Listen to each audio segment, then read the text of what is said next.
Alright, we're back with another Swordburst 2 live stream. Also a Phasmaphobia live stream. Since we're doing one of those. By the way, wait, hold on. Oh, my thing wasn't even connected. So the beginning of the stream was just completely quiet. There we go. There was no music at the beginning. My bad, sorry about that. But yeah, we're back with another Swordburst 2 stream. So there's no new updates for Swordburst 2, at least not right now. They're doing the Halloween update, or they're in progress of making it. And I'll do a full Swordburst 2 stream on the Halloween update whenever it decides to come out. I heard the update will be tomorrow. If it is tomorrow, then I'll stream it. I'll do some cool stream about it. I also have to cover Swordburst 3 as well, because I know their nightmare mode is out right now. In terms of other things though, haven't really been doing too much because I've just been working, my job, and that's pretty much it. So like pretty much this past week is just me doing my job, coming home, and then doing my Genshin, Weathering Wave dailies, and then any other Roblox thing that I want to do. And then while I do those dailies, I'm putting Swordburst 2 in the background, so I'm just having my character farm this helm for the boss. Since, that's just what I want to do. I want to be at least have my character do something, right? So, if you take a look here, we've killed the Rekindled Unborn about 400 times, so, compared to other people, that's probably not a lot.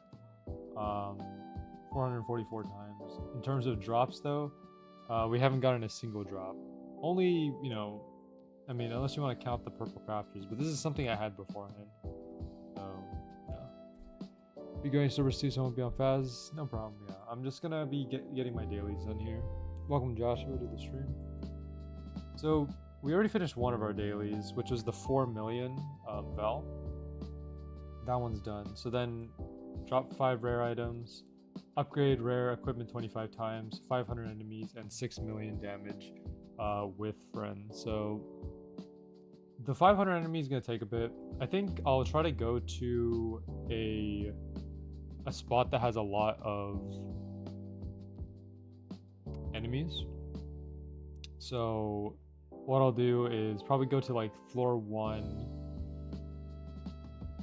dungeon, because there's a bunch of Dragon Knights and Rune Knights there, so then you could just run right through them and then get a bunch of enemy kills. Rare equipment's pretty easy, you just gotta upgrade them. I have a lot of rare crystals, so I'm not worried about it. 5 rare items. This is most likely going to come from just me farming random enemies on the floor. And then 6 million is, I'm gonna have to I don't know if any of you guys are on right now, but I might need some help with the 6 million damage. So let me go ahead and reset first of all. I'm gonna go back to here because I want to upgrade my equipment. So we'll upgrade 2 pieces of equipment to 2 rare equipment to max, I think. Let's do the Ruin Blade. Didn't drop his funniest Beam and G videos yet. He found a way to put ragdolls in his car. Wow. I'll have to check that out later. But thanks for letting me know. Wow, Ruin Blade only got up to 13.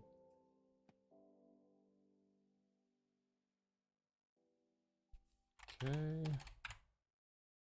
I don't know what I typed in.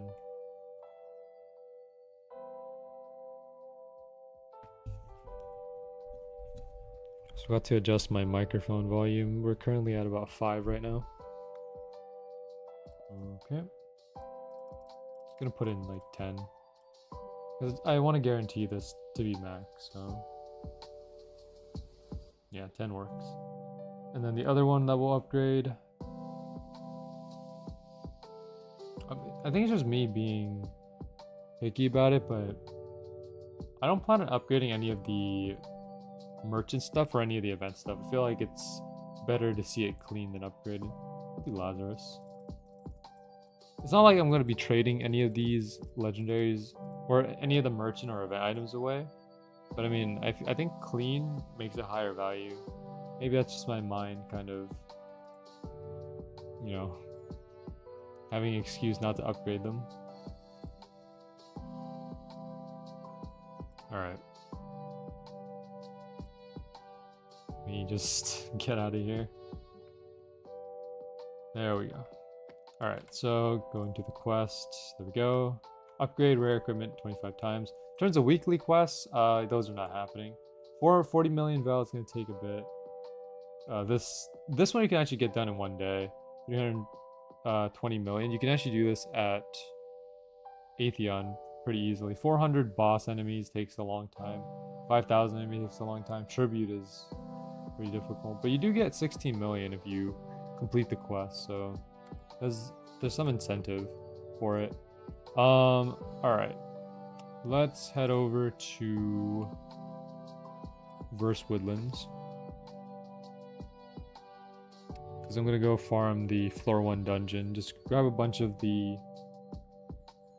Ruin Knights and the Dragon Knights there. If you guys know of any better area that has a lot more enemies, then let me know. This is the first thing that came to mind for me. I'm just going to go in there, use my bat skill, and just run through it. If I remember the path. That's the crabs. We made a whole video getting from the spawn point to the boss room using code. Or, you know, chat plays, right? But then, even despite that video, I still have no idea where to go. It goes to show, you know, that I haven't played on floor 1 in a long time. I usually only come here if there's any what's it called, any new items. Otherwise I don't bother coming to floor 1. Grab this. Alright, let's just go ahead and do a run through. Sweep the place.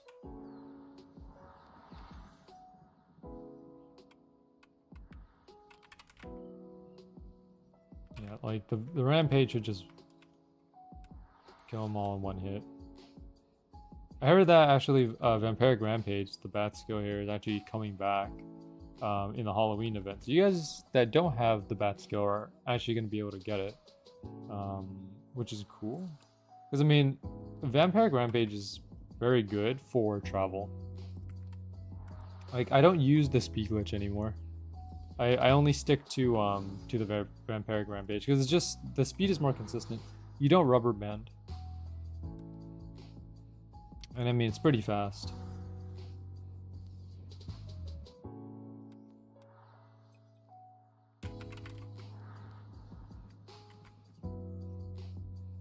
And if you're using the right equipment as well, you know, like using the stamina build, you can get pretty far without losing all of your stamina. So welcome to the stream, RJ. What am I doing in floor 1? I'm doing the daily. So one of the dailies that I have is to kill 500 enemies. So I figured the best place to do that would be on floor 1 in the dungeon because there's a bunch of Ruin Knights and Dragon Knights all stacked together. So I'm just using the Vampiric Rampage, just running through them. Because the Rampage basically one-shots them, so I just have to run through them, and then it'll just give me a kill pretty easily. I used to do it on Glenn's Lair, but it took a long time on Glenn's Lair. So I figured it'd be better if I just farm here instead, because there's so many enemies in the dungeon. At least in the first part. I don't know about the rest of the dungeon. But I know that here there's a lot of enemies stacked together here.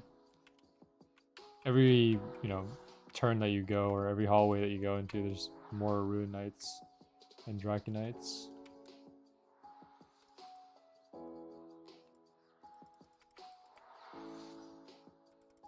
If I wanted to extend or prolong the amount of time, I would just switch to the tree.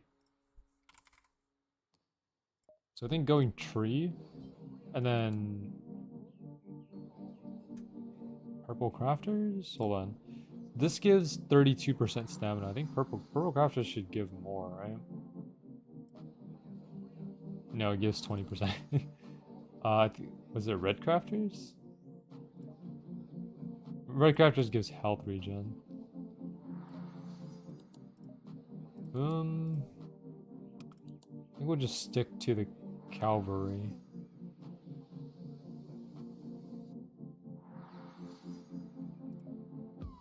Yeah. Alright, yeah, we'll just stick to cavalry.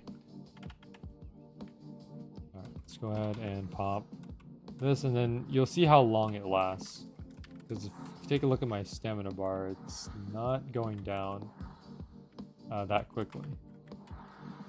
And it's because tree gives like, I believe 75 stamina?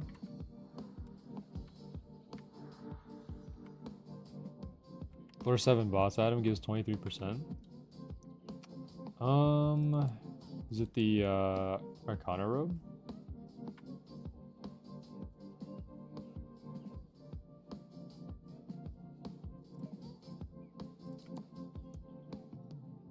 Or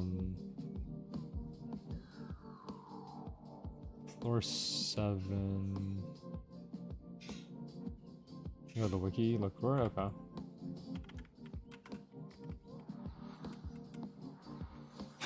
Dang, the chat. I hate this game. Oh man. I guess, you know, you get a lot of different interactions when you come into Swordburst 2. There are some people that are just, you know, normally talking. There are some people that are exploiting, right? And then there's also some people that just say the most random stuff, and it's just really funny.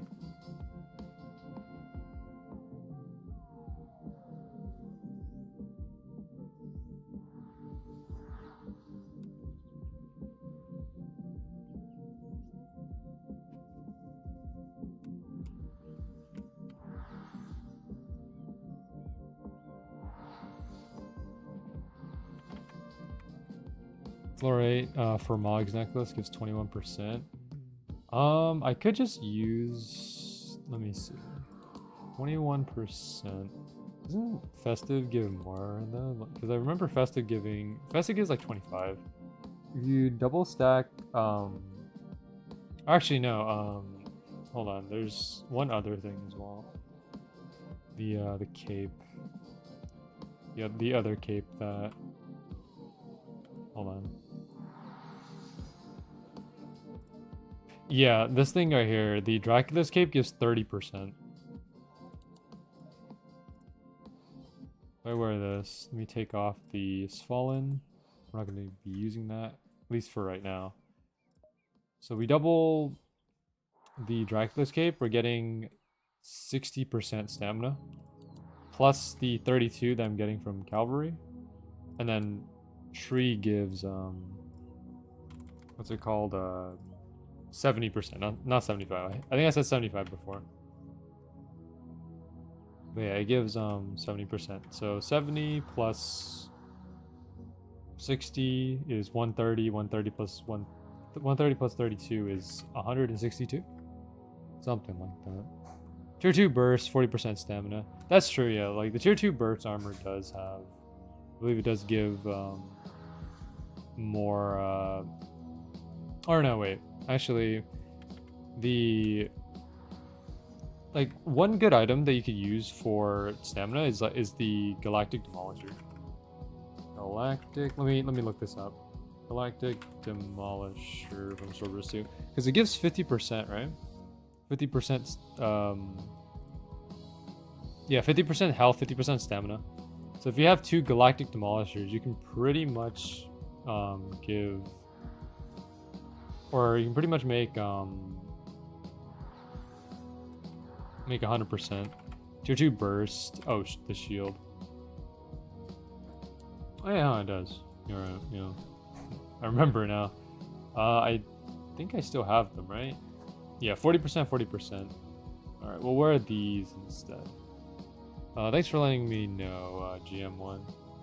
I completely forgot about tier 2 burst shield. Good. Like, I haven't used them in a long time, so it's pretty easy to forget. Because I've just been using Fallen and the Chef's Embrace for the longest time. I have not switched my accessories since wasn't really much of a reason to. There we go. And then, yeah, stamina consumption is reduced by a lot. Doing this. Now, of course, this is not the best loadout. But I'm just using whatever I can.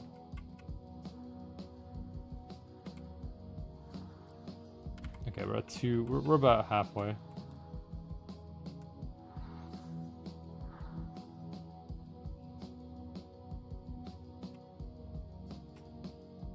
Yeah, I used to come here all the time for the gift of beginnings, because if you guys remember the gifts right here, the collected gifts, the gifts of beginning, you would get the gifts of beginning from floor 1, and I would come here to farm for it because this is the most, at least in my opinion, this is like the most populated area on floor 1, so I just came through here, ran through everything, and then yeah.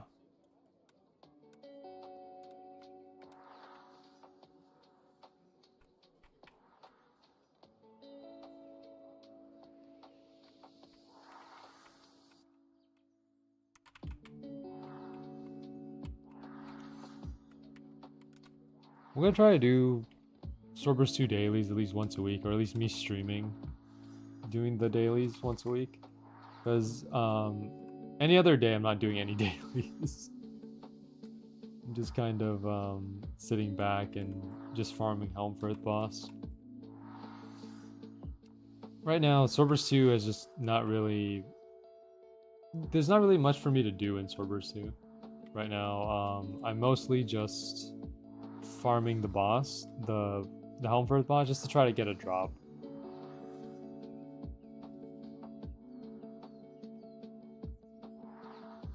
But we have yet to get a drop. It doesn't really matter which drop I get, you know, like if it's at least one of the 50,000 drops, then I'll be satisfied. Because I mean, 1 in 50k is probably my best drop. The only other rare drop that I've gotten outside of maybe it's either a tribute or purple crafters, because I don't remember getting any super rare items. Like, I've never gotten Ryu or Life's Privilege or Stick, anything like that. Was that you only live only Sunday now, not every 2 days? I go live on Saturday and Sunday. It might be different because you're in a different time zone. But in my time zone, I'm live on Saturdays and Sundays, mostly because I have a job now, so I gotta work 40-hour work week, so 8 hours Monday through Friday. So that's why, like, I don't have much time to stream as I did back then. That Piercer on your ult was 1 in 33k because you got it from normal enemy. Yeah, that was probably the greatest achievement.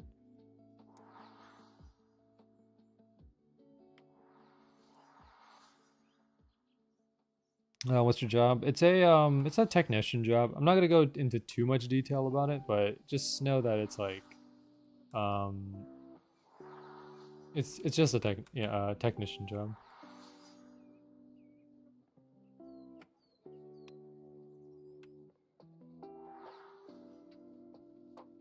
And you know, I find it pretty nice. You know, it's not a lot of stress. You know, pretty easy going. So yeah, I mean, just go in there, clock in, do my job, clock out. You know.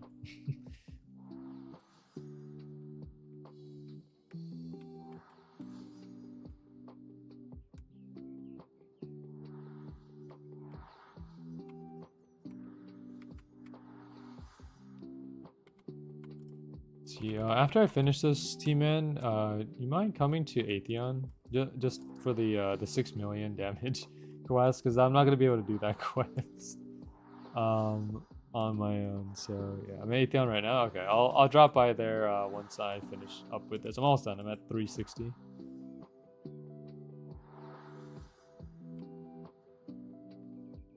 If I drop another non-Garian Atheon drop, I will crash out. Yeah, I mean, I think you've just been getting really unlucky, you know, with the Garian. I mean, this is just kind of absurd at this point. Getting every other drop except Garian. I mean, it takes me back to the Requiem days during the Road of Despair, but man, I think your Garian grind is going longer than the Requiem, because I mean, I did take a long time at the Requiem, or I getting Requiem, but it wasn't this long.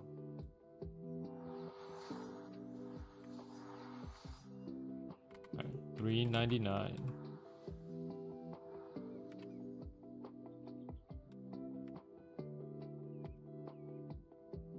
Getting a lot of drops quickly, just they just aren't the ones I want. Yeah, that's Swordburst 2 for you. That's pretty much Swordburst 2 in a nutshell. You're getting drops, but just not the ones that you are looking for. And it's happened a lot. I mean, I've been looking for certain drops for a long time, but I just haven't gotten them. For example, like I need Virulence from the floor or Hypercidia mini bosses to make the Galactic Demolishers. I just haven't gotten them yet. I will get them eventually. It's just a matter of whether I feel motivated enough to get the Galactics. Is it worth getting for stamina builds? Yes. Like, you know, Galactic Demolishers, and even health builds as well, because they're both 50% health, 50% stamina.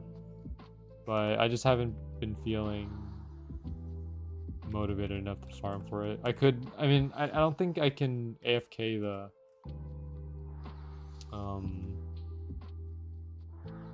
what is it, the Za, right? Because Za and both Za and Duality Reaper push you out of the way, so it's gonna be hard to stay AFK in there unless you're one-shotting it, but I don't think that's possible.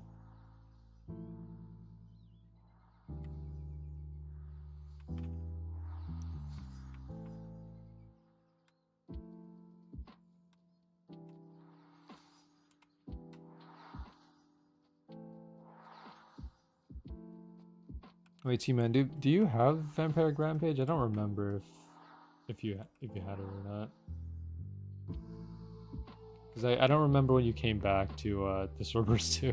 I don't. Well, you know, you'll have your opportunity to get one in the next couple days here. I remember how long it took to get my Vampiric Rampage. I definitely didn't get it in one day. I think it took a couple days to get it.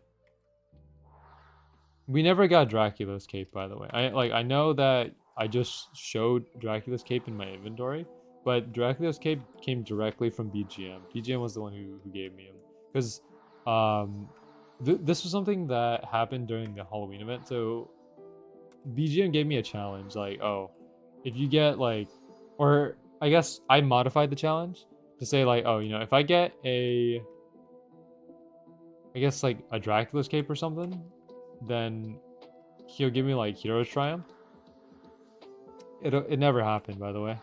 I didn't get a single legendary in that stream, so not a great way to go out on that challenge. But I mean, my greatest achievement in Swordburst 2 has definitely got to be the Road of Despair.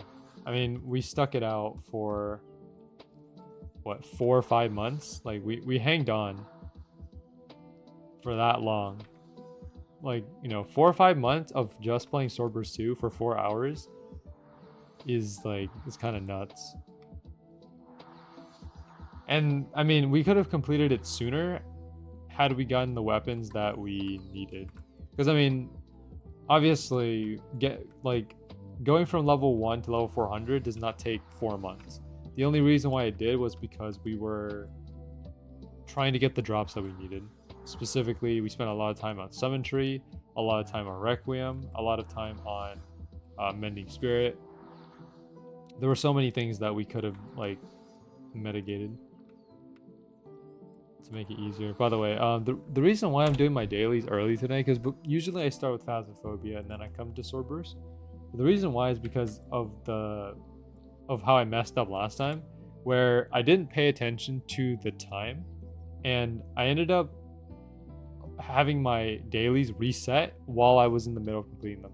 The last thing that I needed to do was just, you know, I think it was kill 50 boss. Yeah, like kill 50 boss enemies, and I think I was at like 30, and then the dailies reset, and then I lost all that progress, so I never completed my dailies on the last stream. That's why we're doing it right now, because I have 2 hours essentially. If my my inventory opens up here, there we go. So we have 2 hours and 21 minutes to get 6 million damage and 5 rare items. 5 rare items surprisingly is a bit tough actually. I also forgot to switch my loadouts. Let me do that real quick. So we're going to take off the Apotheosis. Then we're going to put Fallen back, and also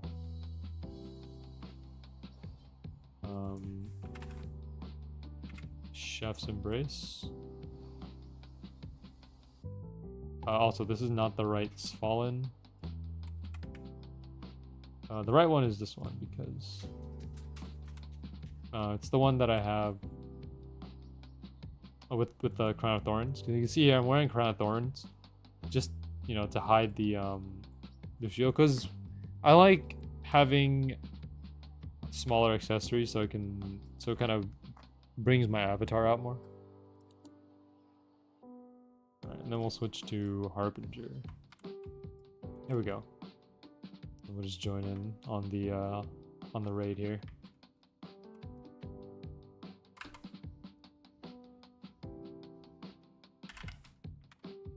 Optimal combo, I think, is probably Curse Enhancement plus Mending Spirit, because Curse Enhancement will take away at your HP while making you deal more damage, but Mending Spirit will kind of mitigate how much HP you're losing from Cursed. So you're essentially getting Curse benefit without losing as much health. So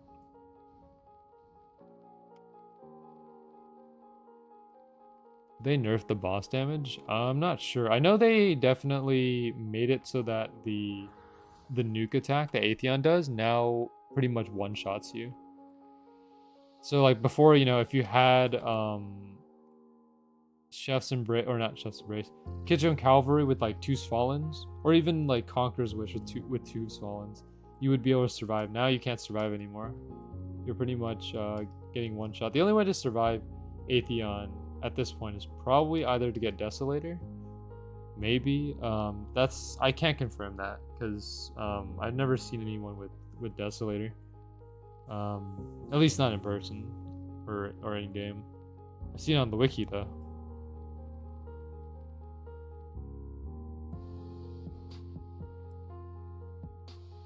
Alright, I'm gonna do one more Atheon and then we'll head over to a place that drops some rare items. Where should I go for rare items? What's a place that drops a lot of rare items? I'm thinking like floor 9. Not floor 9, floor 10. Transylvania. Because a lot of the enemies there drop like, you know, they drop like rare items pretty frequently. So I'm probably gonna head over there maybe.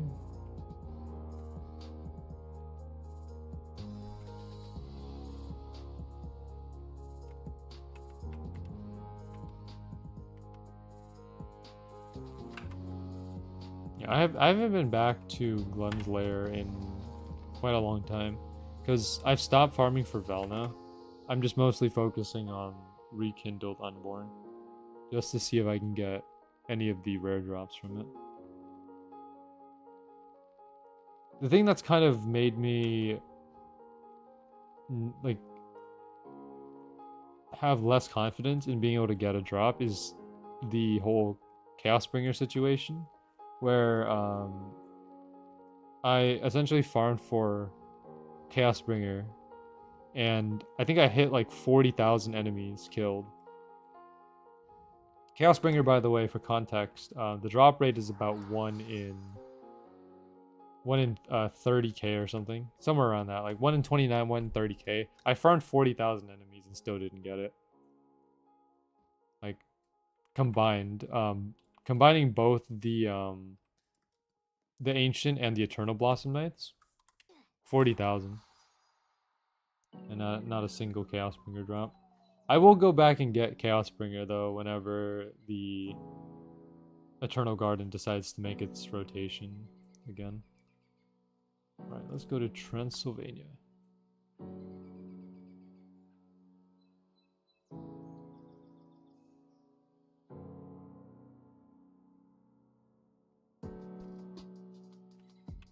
Yeah, these guys drop uncommons. I think rare items will come from... Actually, even Hypercitia has like a lot of rare items too.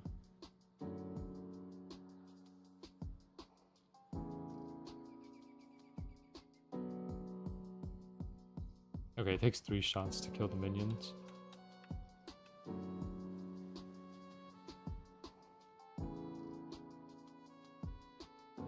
Yeah, I want to head over to the fountain area. This is where a lot of enemies can be found. Like over here, the grunts. The grunts drop rare items. So do the guard hounds as well.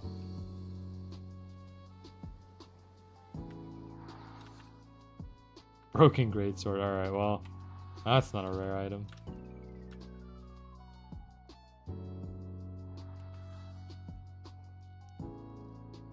Maybe it's just me, but I have a surprisingly hard time getting rare drops.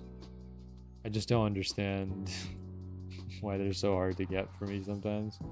Because last stream when we were doing these dailies, I was farming in the Floor 8 boss room, Fermog's boss room, and we were farming the Dungeon Crusaders for rare drops, and it took, I think, over an hour to get 5 rare items. Because the Crusaders would not drop anything. I mean, it's not my fault necessarily. Well, maybe some part of it is because I decided to farm there for the rare items. There's only 4 Dungeon Crusaders in the Floor 8 boss room, and once you clear them, you have to wait for them to respawn, which takes a bit. So it's better to just farm like in areas that have like a lot of enemies. Like for example here, where pretty much everywhere you go, you're gonna be able to find enemies. And I mean, using the bat skill here is not too bad either. I don't want to go too high, because otherwise the bat skill just starts becoming less and less useful. Here, at least the bat skill has enough damage to where I can 3-shot the enemies without me having to do too much.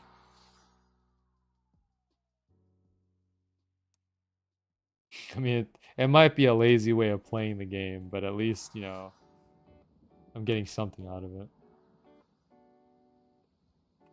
It's not that I don't want to play Swordburst 2, it's just kind of like, I played it for so long now that like I've kind of experienced everything there is to experience in Swordburst 2.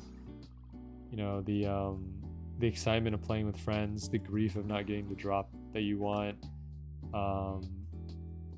getting scammed in like trades and stuff. I did get scammed once in a trade, but I think that was very, very early into my Swordburst 2 days.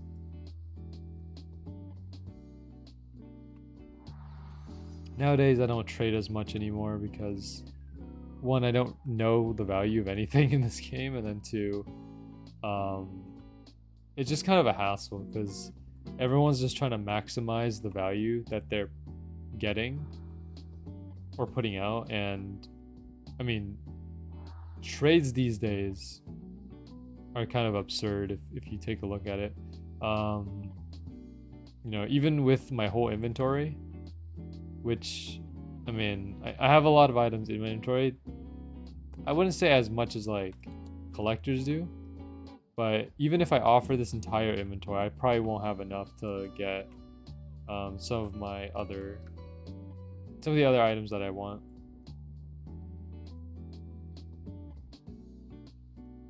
Because one item I'm still looking for, I believe, is the is one merchant item. I don't remember which one it is. Let me pull up this one here. One hand. Oh yeah, it's Wraith's Whisper. So for context, when the merchant was still, you know, well, I mean the merchant is still here, but during the whole merchant craze in Swordburst 2, I pretty much purchased every merchant item except for one merchant item, which was the Wraith's Whisper. Wraith's Whisper is the only merchant item that I do not have. Every other merchant item I do. And the only reason why I don't have Wraith's Whisper was because I wasn't getting Vel fast enough. And of course the price of the items too is a bit of a problem. Because I mean some of these items, right, that I was purchasing are like 250 mil Vel, 100 mil Vel, 75 million Vel, a lot of Vel. And farming up that much is not easy unless you have like a boost. So I pretty much had to work with what I got. Because there was no chance I was gonna get both, so that's why I ended up only getting one.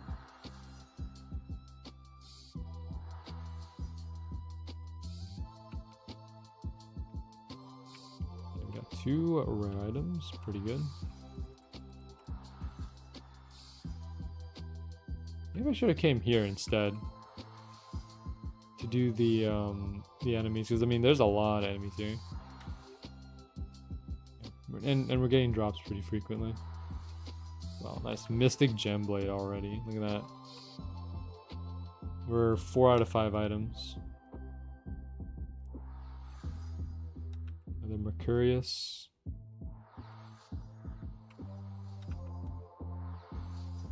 Funny enough, I've gotten a lot of like Mystic Gem Blades, but not a lot of Death Plates. Death Plate is still pretty cool armor. I still like Deathplate a lot, but I never ended up getting a lot of them. In my entire Swordburst 2 career, I think I've only gotten probably 3 or 4 Deathplates in total.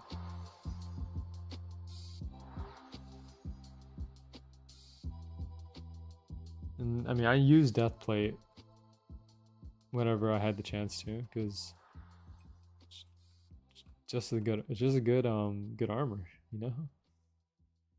Like, I like the appearance a lot.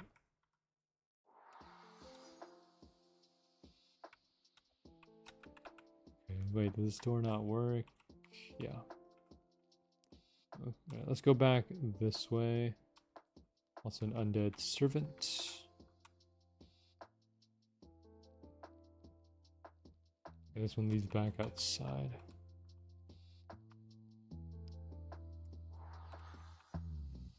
Alright, looking for one more rare item. That's all we need. One more.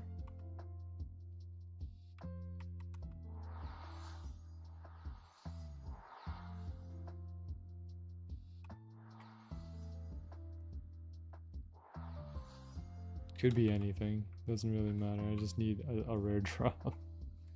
I believe rare drops from enemies are 1% versus rare drops from bosses, which are, I believe, 3%. So you're getting more opportunities to get a rare item from the boss.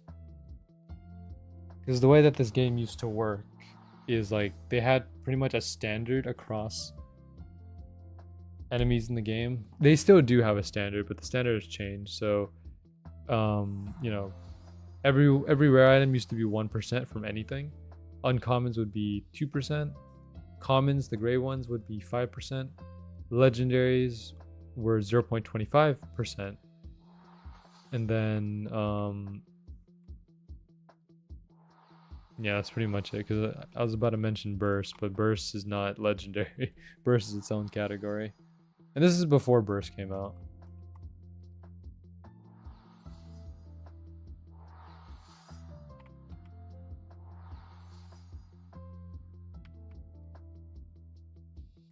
So right now we're looking at a 1% drop rate for these items, and we've gotten 4 in the last few minutes here. I just have to push a little bit more to get this last rare item.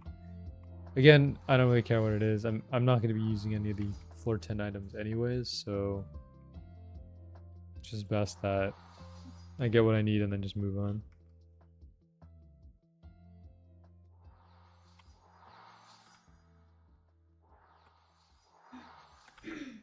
All right, and Almace. You're gonna drop something eventually. Trust. Somehow it's always the last one. And this is a common thing that happens to me where I spend a lot of time, collecting materials. Where, like, let's say there's 10 items to collect, and I end up collecting 9. On the very last one, like the 10th one, the hunt for it always tends to slow down for some reason. Like, it takes much longer for me to get the last one than it does for any of the other ones.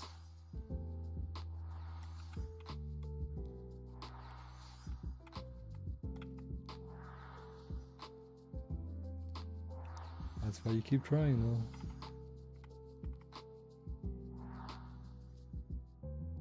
Don't worry, guys. I will get this.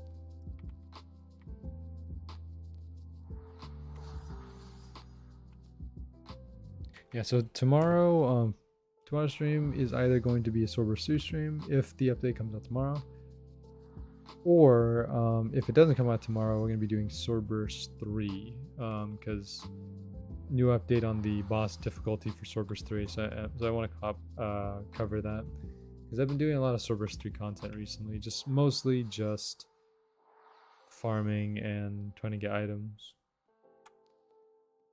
We did a couple streams called Revisiting Swordburst 3, and that was a pretty exciting time.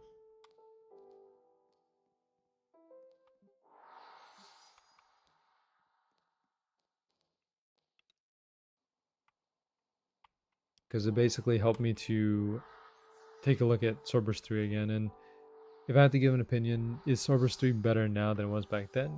I would say so. Is it, the best out there? Definitely not.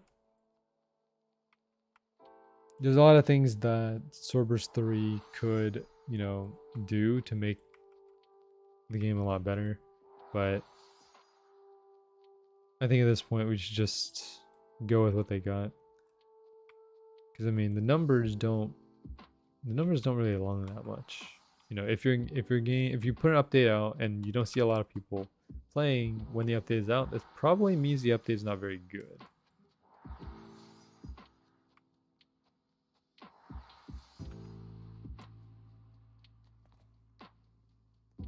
And sometimes too, it's not always just about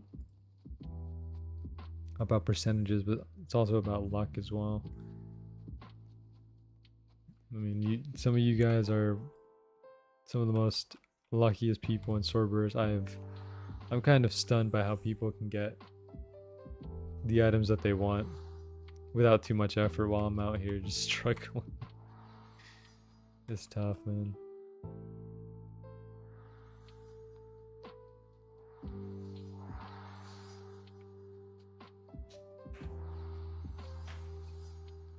Another Mercurius.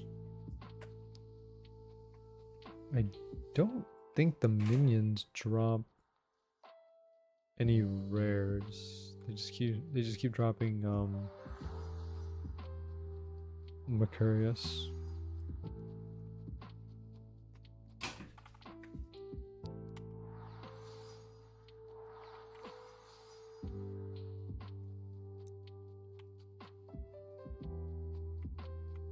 Imagine they added a pity system to like the other drops, not just tributes, but also to legendaries or legendaries, rares, or something. Like for example, let's say you farm 100, 200 rares and don't get anything, then the game would probably give you some pity at least. I don't know. Continue playing Apex or do I try Smash? You know, you do whatever you want, Josh. Whatever you feel is most beneficial to you. Because I mean, you know, like Apex is a fun game. I've never played Apex myself, but I've seen other people play Apex, and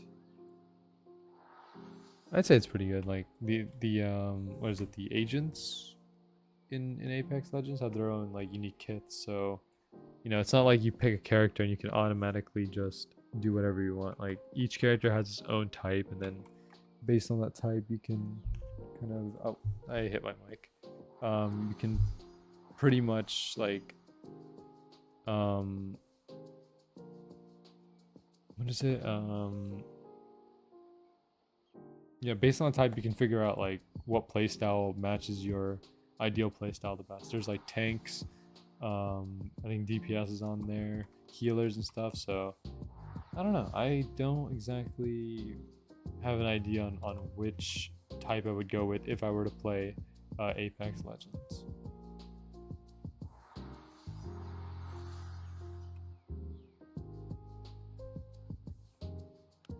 You know what I do want to play though? I want to try out. Well, I don't know if this is a good idea or not, but like trying out some Demonologist. For those who don't know, Demonologist is basically a game that's similar to Phasmaphobia, but Demonologist actually has some extra stuff in there. There's a few ghosts that are shared in between the games. You know, like there's like normal similarities because this. I mean, they're both ghost hunting games, right? And then there's also let me think. There's also like random jump scares that happen because I remember watching some people play and jump scare came from the painting. It does this like very loud teleport and that's quite freaky. So yeah, if you're into to like random jump scares and stuff that can happen, or just ghost hunting in general, I would check out Phasmophobia if you want a more tame experience. If you want a more wild experience, I would probably go with Demonologist. That's just my own opinion though. So make your decisions carefully. You know, do a bit of research before you end up getting one of the games.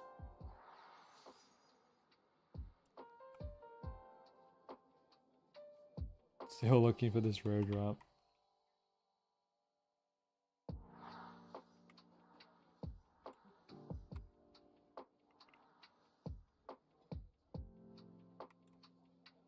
They bought my favorite characters to highlight enemies when aiming down sights, so I've been having fun. Also, I feel like you'd play Pathfinder or some mobility-based characters. Maybe, yeah. I am a big fan of mobility. I like being able to move around quickly because one of the things that I dislike about like certain games is the ability to not you know, go anywhere. Because there are times where I need to navigate to a different area, but I can't do that because the character doesn't have good mobility. They're either very slow or they have a special way of moving.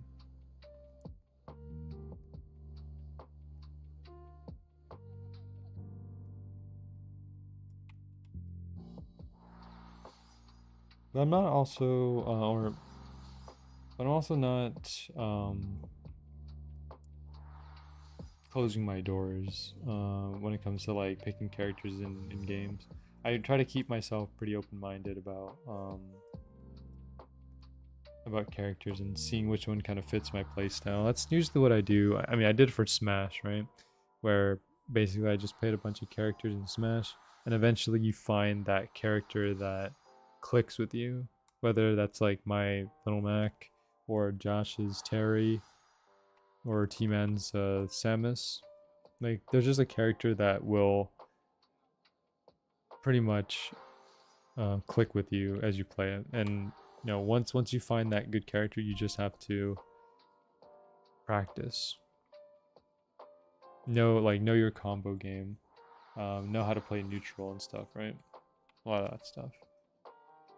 I like playing characters that benefit the entire team with abilities. So you're like kind of like a buffer, right? So you're basically picking characters that can buff like other members on your team, which is a pretty good thing because I mean, you know, I feel like every team in Apex should at least have a healer and like a buffer. But that's not always the case.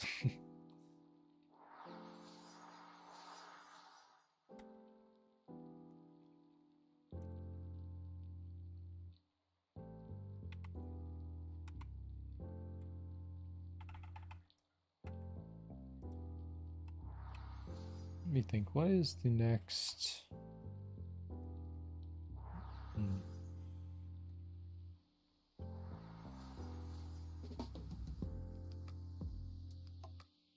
I don't know what my next big game will be to play. Because I mean, the biggest game that I'm playing right now is Roblox, and then after that, it's probably League of Legends. Wait. I don't know about going back to League actually. Is League of Legends worth going back to? Is it worth going back to? I don't want to say the trauma, but like, but I'm starting to run out of games to play, honestly, because you guys would know that like if you're on my Steam page, the only things that I'm playing right now are Phasmaphobia and Roblox. That's pretty much it. Like, and also a bit of Smash from time to time. Only when like Josh invites me to play that.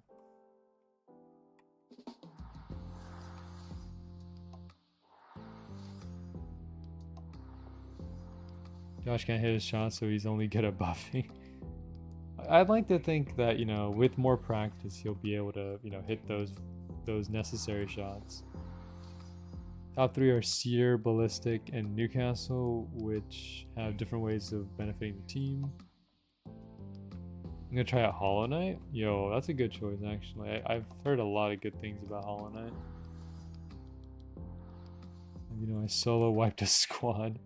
Dreams don't count, I have proof. I have a badge for wiping a squad solo. Oh, you know, I'm glad that Apex actually distributes those types of badges. It's always nice, like, when games have badges for, like, difficult achievements. Like, for example, I think one of the most satisfying badges that I have is, like, the entry point badges. Because entry point, basically, for every map in entry point, there's 3 badges. There's the red badge, which is basically the you know, beginner or easy mode badge, where you complete the map on like, you know, the lower difficulties. And then there's the silver badge, which you get for completing the map on a medium difficulty. And then finally the gold badge, which you get for completing maps on legend difficulty, or the highest difficulty there is in entry point. I have a legend badge for every map in entry point, but I don't have the Iron Man badge because Iron Man mode in entry point is absurdly difficult. There we go. We finally got our rare item. We've been looking for that for a while. There we go. Complete 5 dailies, and we are done with dailies.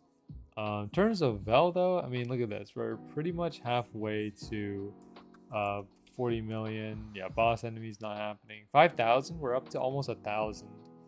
Just running around in floor 10 and floor 1. So, not too bad. All right. We're going to go ahead and go back to setup on Helmfirth once again. So, we're going to... Or actually, wait. Okay. I meant to click the 3 dots on the bottom left before before, you know, heading into the server, because I want to get the biggest server that I can. Oh, we joined Flan or Selvin. I'm gonna go into this 22 server. It just feels more satisfying to find like a bigger server. Oh, I can hide in the crowd. You have time. Give Apex a chance in the training room so you can see how different characters feel. Ballistic gives the team unlimited ammo. Seer puts a zone to see enemies, and the Newcastle is able to place down shields and carry teammates while reviving them. Okay, that sounds pretty interesting. Yeah, I guess so. Maybe I'll give it a chance one day. I tried Apex, but I crashed mid match on my first game. That sounds more like a network issue, or maybe not a network, but a hardware issue, or something like that. I don't know.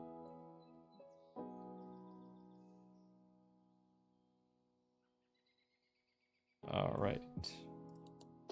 So we're just gonna set it up just like this. I'm gonna go into my spear tab because, you know, that makes my inventory less laggy.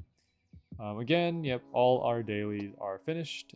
We just have the weeklies now, so we actually managed to finish our dailies before they reset. All right, I'm gonna go ahead and hop into Phasmaphobia. Now, Phasmaphobia did get a update, which is the Blood Moon update, or essentially the Halloween update. Let me go ahead and load the Steam here.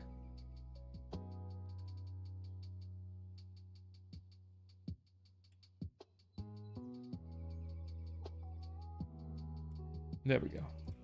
All right. So yeah, you can kind of see here that, you know, there's something definitely different about Phas this time, and it's particularly here, right here, the Blood Moon event. Blood Moon is rising. It's empowering paranormal entities. Take care. They're stronger than ever. As a community, identify ghosts correctly. Complete optional objectives. Photograph any totems you see or you find.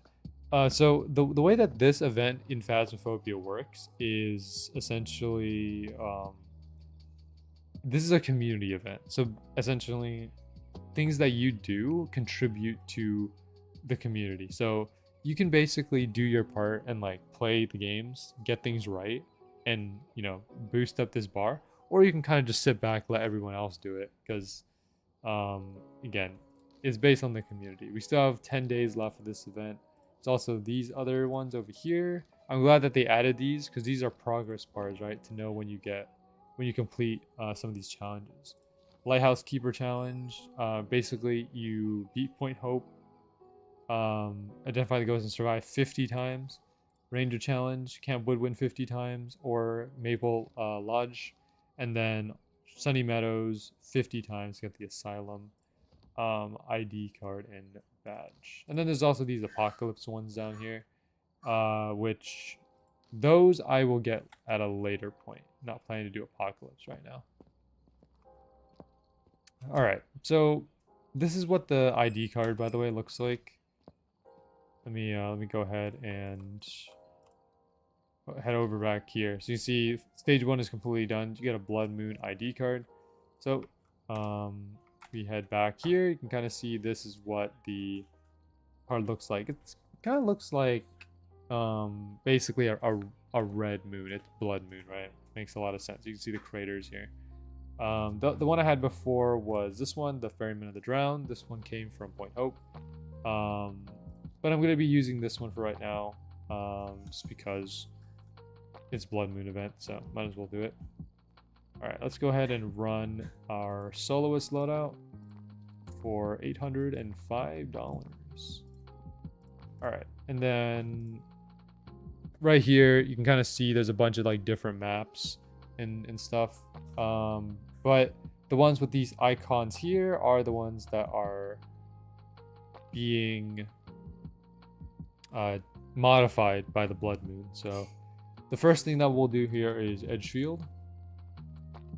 Go ahead and ready up. Make sure I have everything intact here. I think I'm missing one thing actually. Yeah, there we go. I was missing a few things. Yeah, there we go. Okay, I forgot to make sure. Yeah, because the thing is, this one gives me the tier 2 headgear, which is the flashlight on your head. So this time I don't have to bring any flashlight. The only thing I'm gonna bring with me is the, this thing, which basically, you can kind of see there's a bit of light coming out of it. But we're gonna take thermo, spirit box, and a smudge stick. Before I used to take the crucifix because I was kind of worried about demon, but the thing is, if I just take a smudge stick, I can smudge if a demon decides to attack. So yeah, that's what that is. All right, and this is kind of what the blood moon looks like. You can kind of see it modified the map by making some changes to, there's like symbols on the floor, ritual stuff going on, papers everywhere. Yeah. Now the thing is though, even though there's light being emitted by some of these objects, the room is actually not lit at all. So like the game counts like this as being in the dark if you don't turn on the light. So 16.1, 13.6. All right, that's interesting. Apex requires me to have 3 different mains. If one's taken, I won't be suffering. Yeah, that makes a lot of sense. I mean, obviously you can't have any overlapping characters, right? So it makes sense that they would, do that. Might be upstairs, actually. The thing about Blood Moon also is that sanity drains much, much quicker.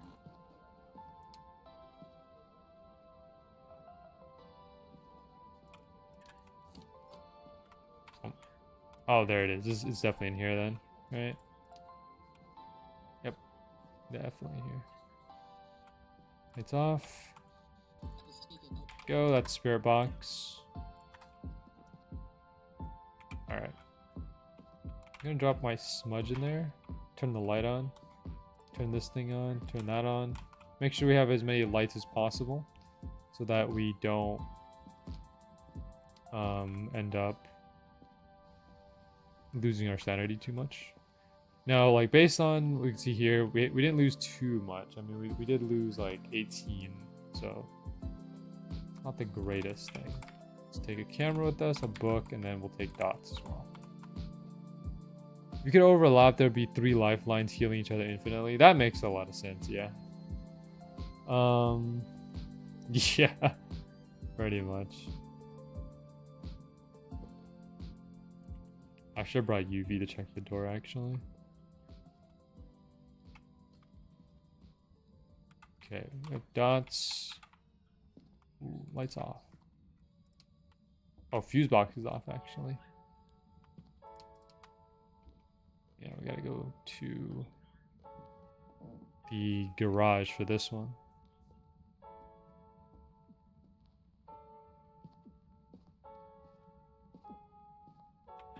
You have any other game recommendations that I should try out, Josh?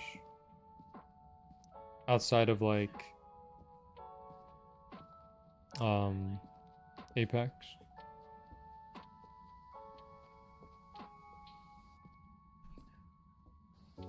I think like, you mentioned modded Minecraft a couple streams ago. Let's take Crucifix with us, EMF, and UV.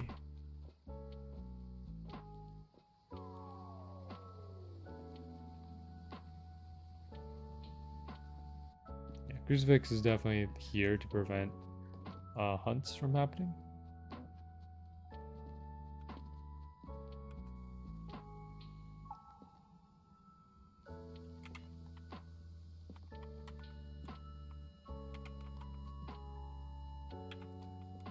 Handprint. UV. Actually, this is UV outside of the door. Oh, it's actually. There's breath in here. Let me check temperature for freezing. It's not freezing. At least not yet. Poltergeist or phantom? Okay, well. Could be a phantom. Because.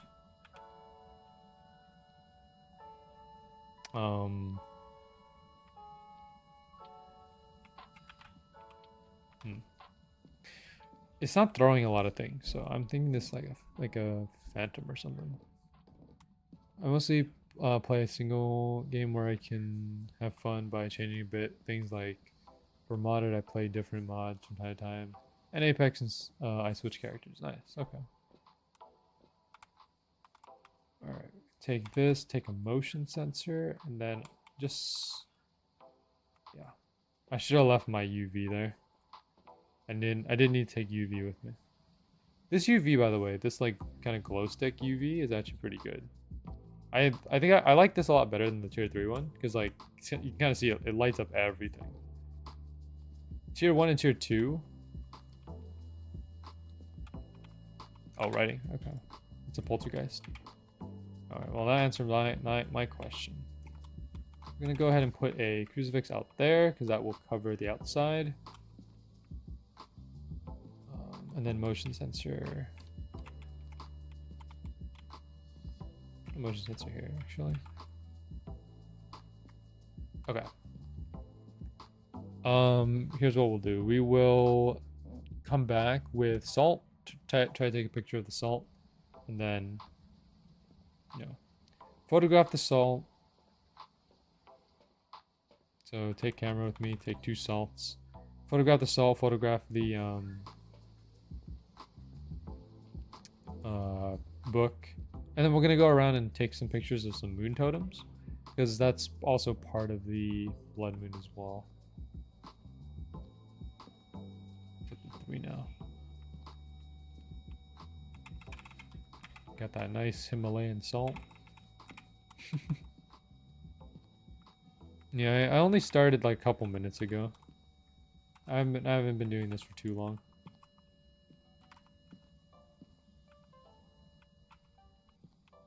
That's that.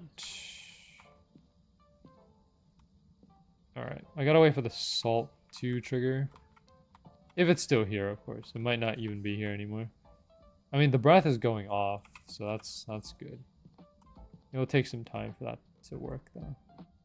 I might as well hold my smudge while I do this. Alright, let's look for some moon totems, shall we?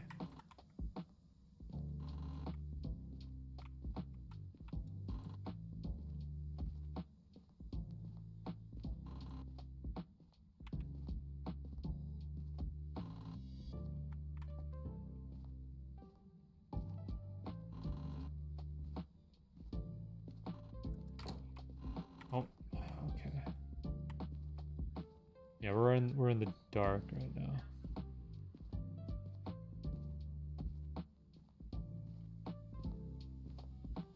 Oh, salt stepped. Let's go. Put down 6 of them, so we'll just take a picture of this.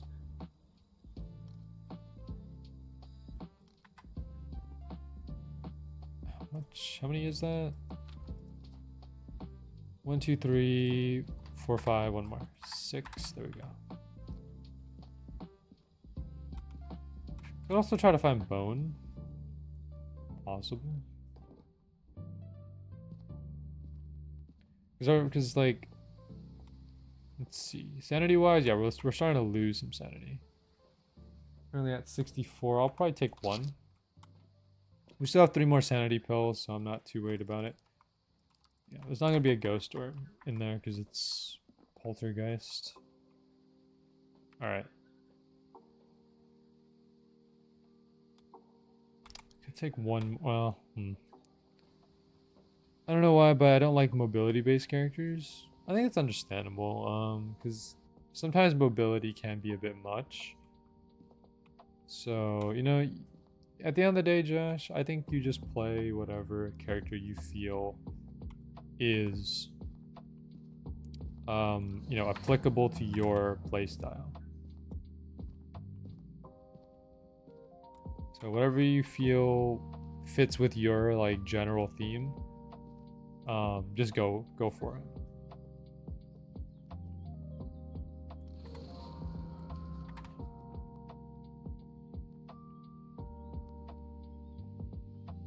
Okay, that's 2 moon totems. I mean, I pretty much searched everywhere. That's probably the only things that we're gonna get. Yeah. Alright, let's go ahead and check our sanity one more time. And then we'll just do a quick hunt for bone. We're at 81. I'm gonna maximize the sanity here, just so I can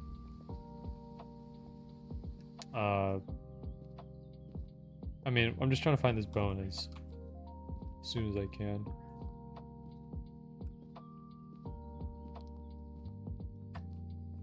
What's our objective? Oh, parabolic. Actually, I can go for perfect investigation.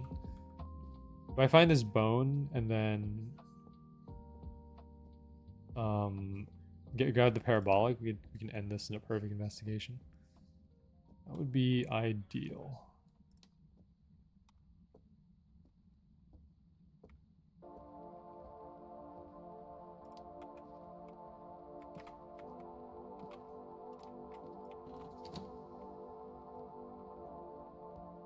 It's a bit tough to find bone, especially in this lighting. So it's gonna take a bit. There's that.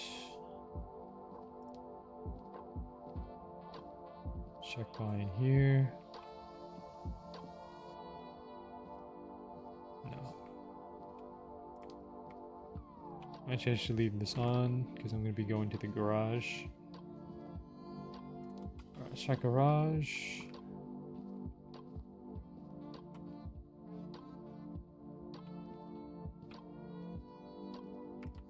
Nothing there. We'll close this door.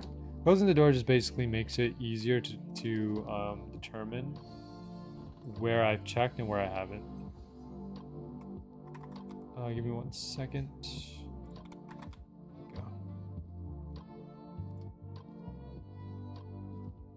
Oh, there might be one more moon totem down here.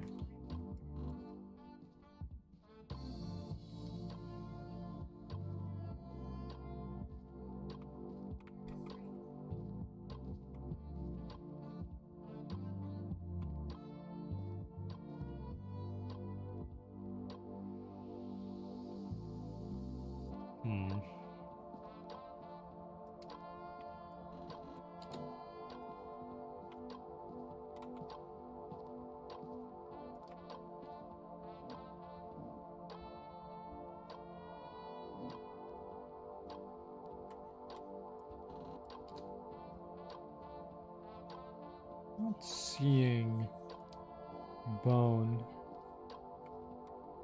in here. It might be upstairs, actually. Alright, I'm gonna go ahead and check the sanity one more time just to get a perspective of where we're at. We were wandering in the light for a while. Yeah, we're at like 93. Still pretty good. As long as we stay in the light, should be fine. Do you think I can win a match just by using dual wield pistols? Maybe. If you're skilled enough, yeah, for sure.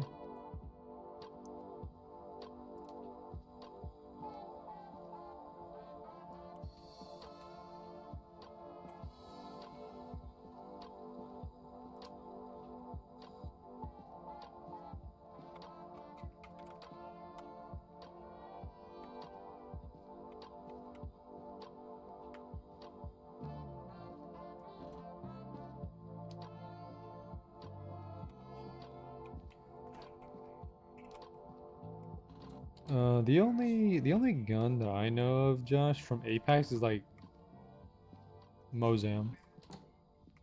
I've heard a lot about Mozam. Mozambique, I think that's the full name of it.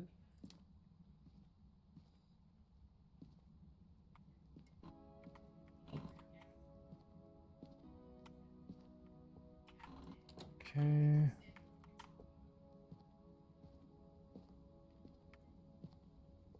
Let's do this. Look in here, maybe? No.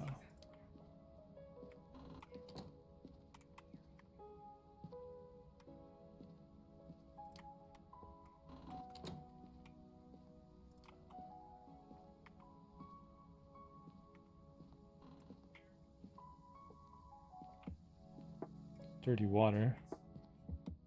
I'm not here for dirty water.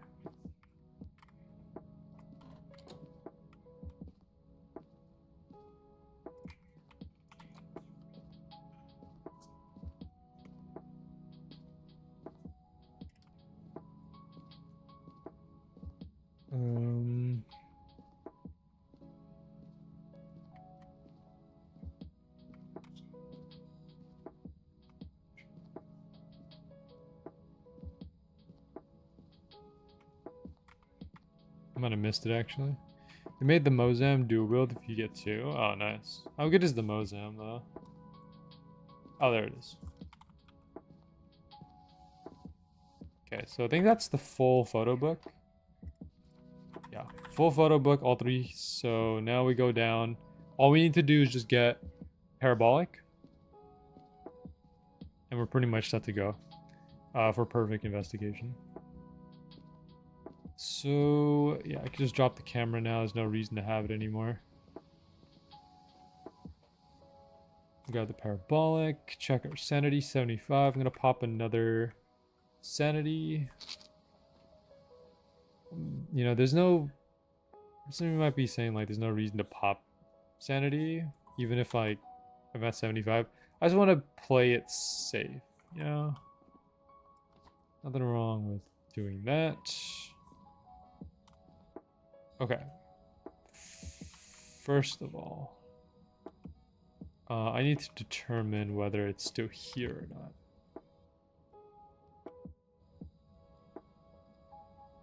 So let's go ahead and check. Is 15 in here? Yeah, definitely moved.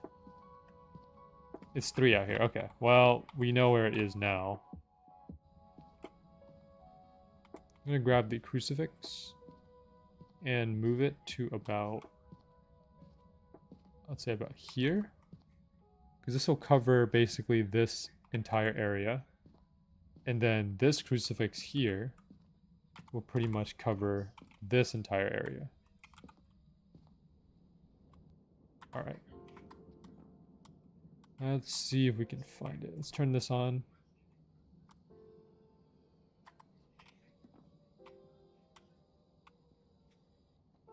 I need a consistent 6 over here.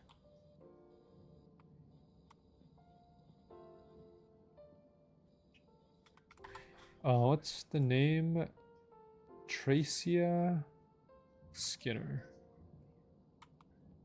All right, Tracia Skinner. Tracia Skinner, please respond. Tracia Skinner.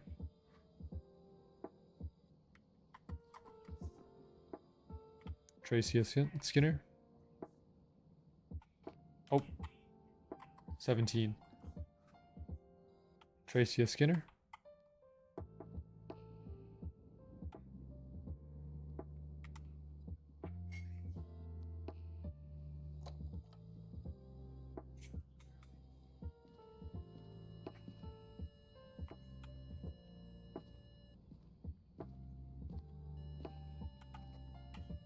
EMS seems to be going off right here. Tracia Skinner. 15.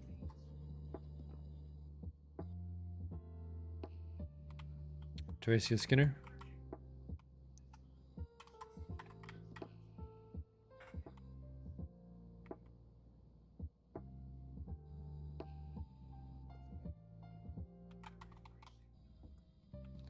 Just make sure here. 3.9. Still low here. So definitely still out here. What I want is the motion sensor again. Just to kind of get an idea when it walks.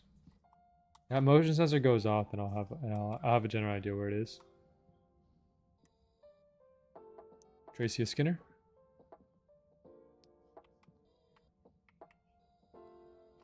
There we go. Parabolic. We're gonna go ahead and smudge the area real quick. There we go. Smudging the area essentially prevents it from hunting. Crucifix basically makes it so that if it does hunt, it disables it.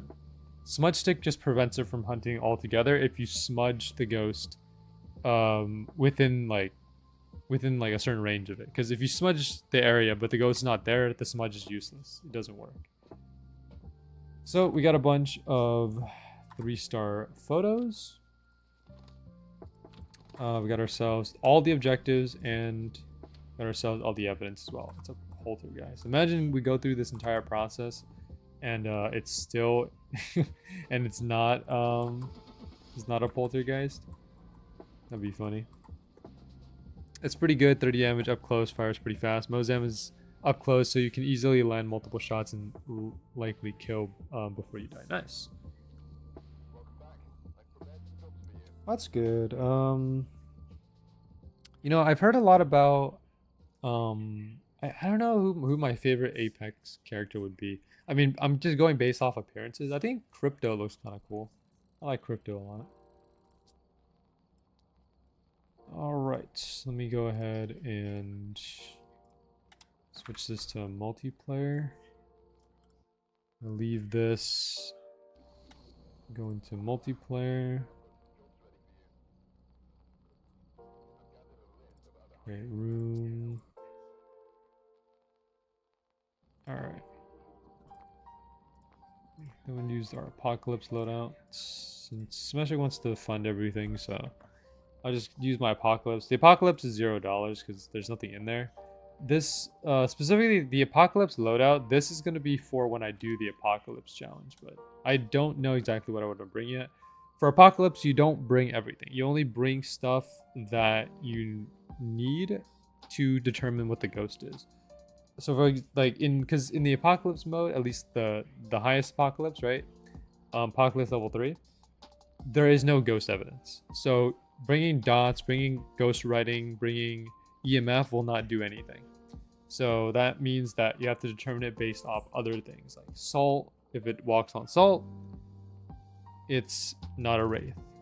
If it does airball events, that's not an Oni, right? So you have to do other stuff to kind of figure it out. All right, I'm going to send this over here. And then we're gonna go into here. There we go. All right, I'm gonna also turn off the music just to get the whole vibe. All right, join in when you're ready. 30 damage is a body shot, not a headshot. So does it like just one shot? Well, obviously, I think all guns probably one shot a headshot. One shot at head level. Yeah, I mean, it makes sense. Alright. I'll forget.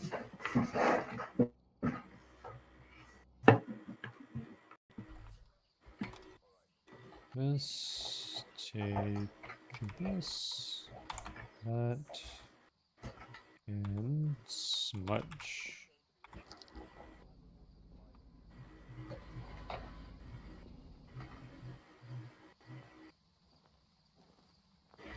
It's going to be in the left. Okay.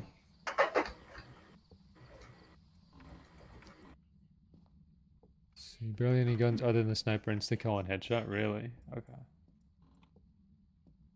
How are snipers in the game, Josh? Like, are snipers any good? I might find a use a sniper maybe if I get into Apex. I don't know, it just feels cool to be able to hit long shots.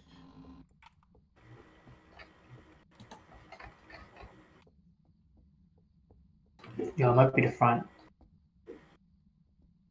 Coming to check.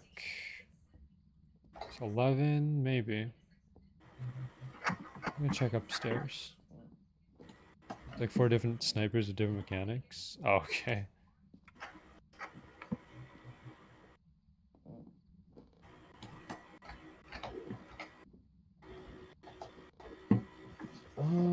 Getting 10.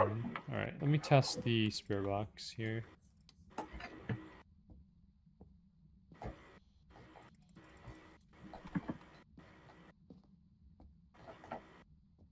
Turn off the light. Looks like everything's 10 though, so I'm not sure. Not getting anything. Hold on. 9. Oh, it's free. Yeah, it has to be fine. It's free. Okay. If you say so, let me test one more time.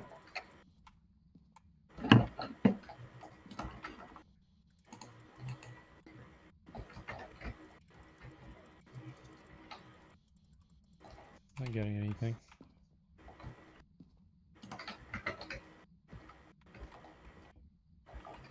Smudge there. Okay.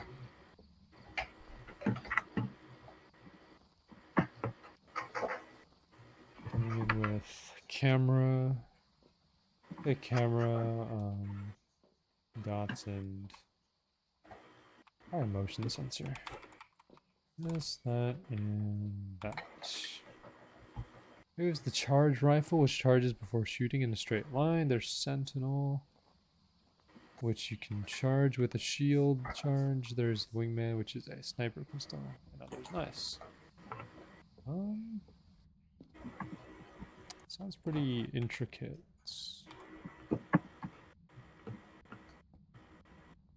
There's an orb. Okay. Orb. There we go.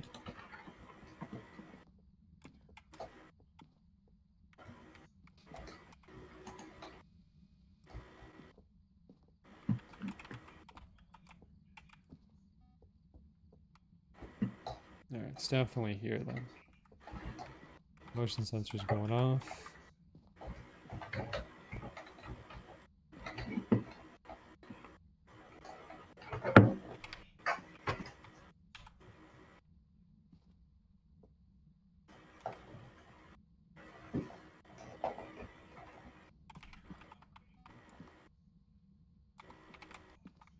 Alright.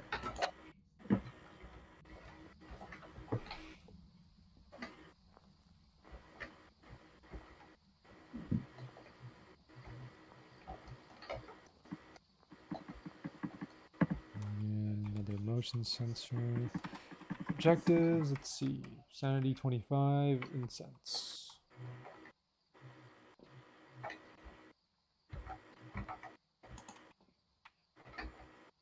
Another one of these, and not much else. Actually,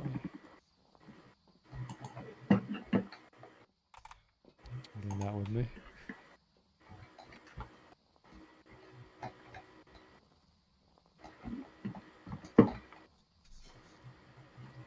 Favorite loadout is R301 or flatline, and alternator or vault SMG, since they all fire quickly with decent damage. Okay, that seems like a pretty good combination.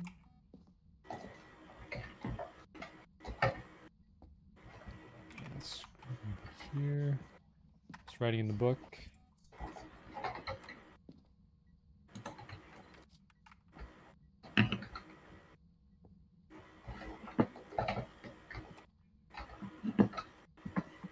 Yeah, you got a picture of it already? Yeah. Going back to grab salt.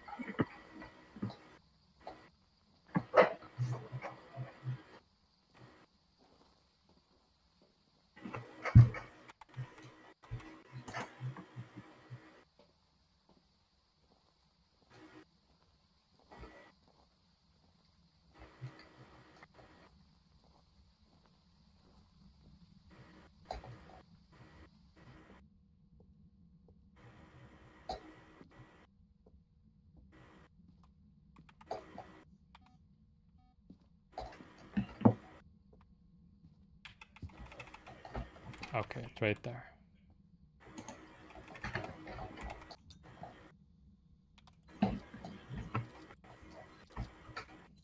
Why be ready now, right?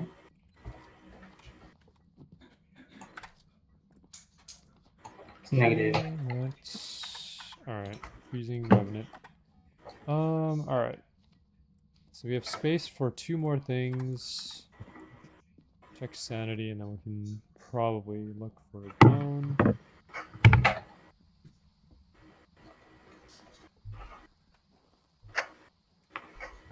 Unless we can carry 3 guns, so I usually have a charge rifle on my third. It's best to find what guns you like for late game. Early game, just use whatever you get. Yeah, that makes a lot of sense, because I think, like, typically you just drop in, and then everyone, if you're dropping in with a bunch of people, it's probably best to get whatever gun you can get, take them out, and then after that you just explore and find what you want.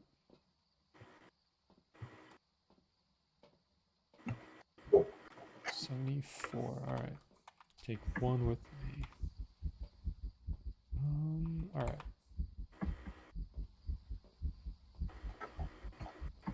How many hours do you have in Apex right now, Josh?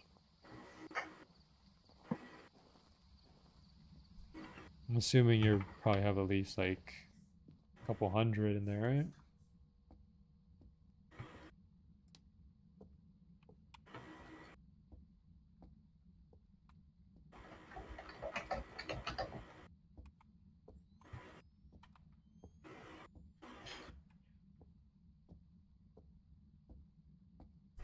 $240? It's not bad actually. It's kind of solid.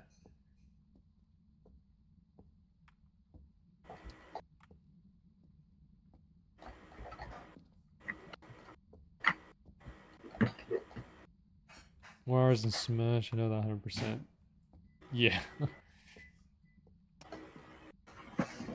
I've only recently hit 1,000 hours in Smash because I just haven't played that much.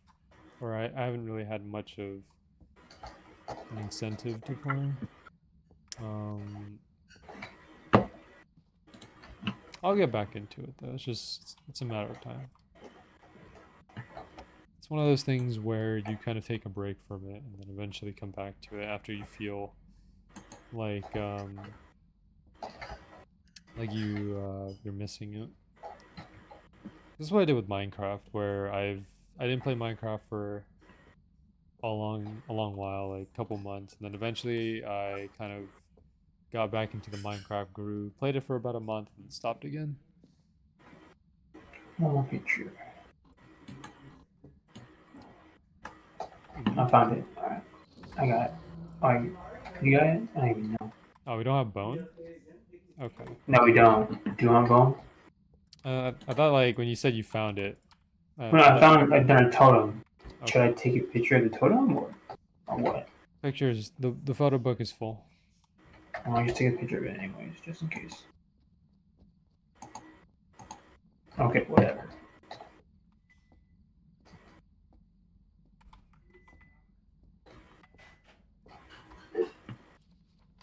Okay.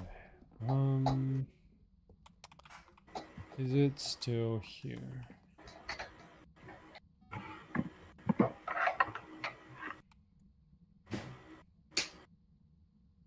Yeah, it's still here for sure.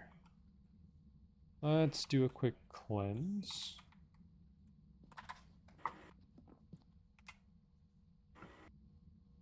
There we go, yeah. Cleanse is done.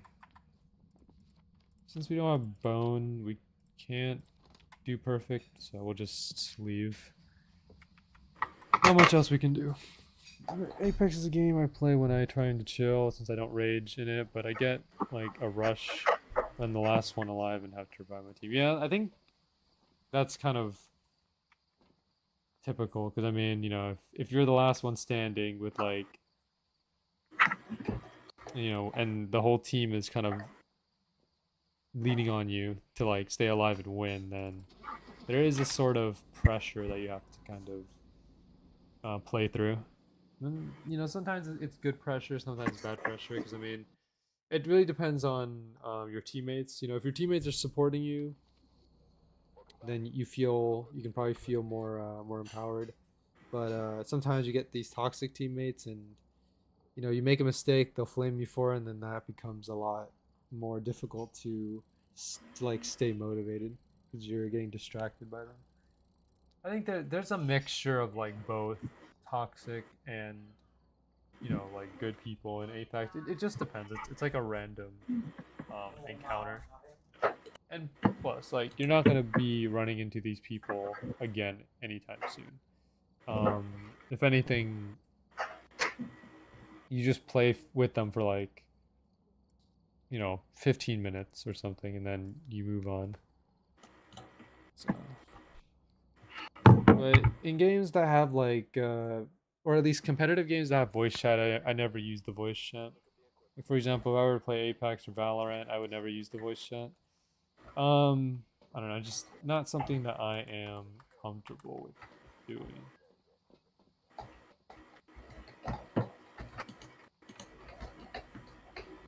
Who stuck in garage? Okay.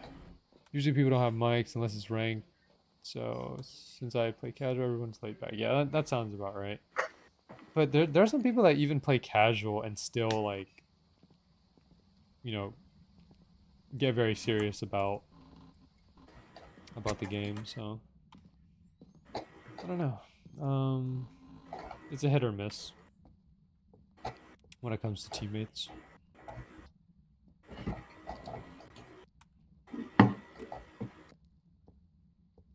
Okay, the lights should be on right now. Okay.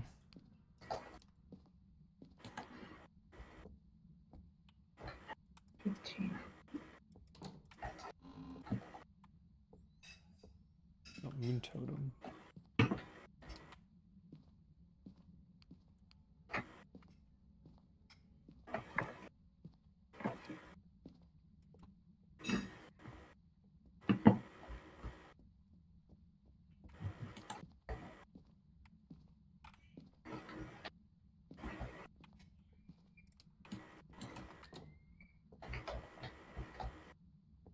Oh, 8. Big drop. Yeah.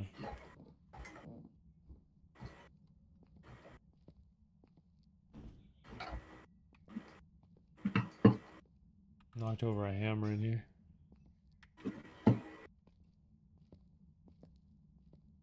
Yeah, it's basically the hallway. It's not in the room. The rooms are 15. Close those doors.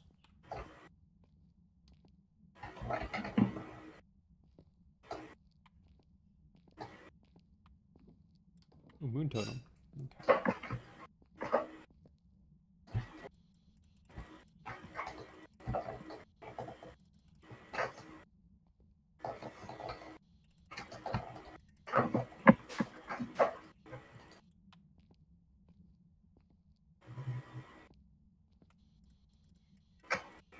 Not responding to my spirit box.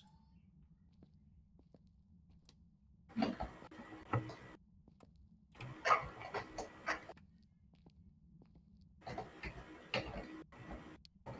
had like a 4-minute arena match as my team was just pro gamer. Nice.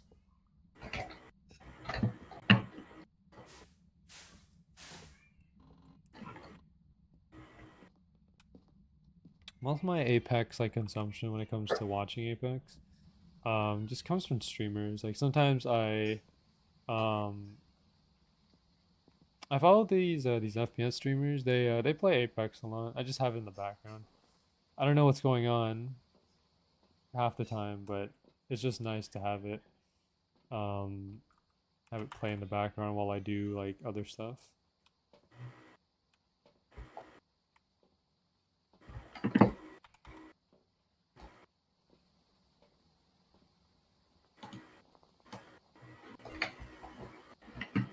How often does the map rotate? Because I know like Apex has map rotations, right? Is it like once a week, or does it rotate like every day?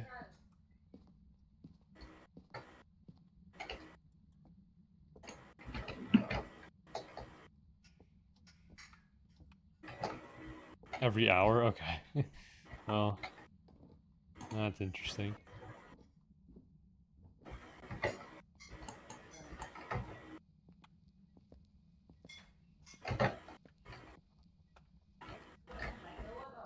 Okay, we'll do that.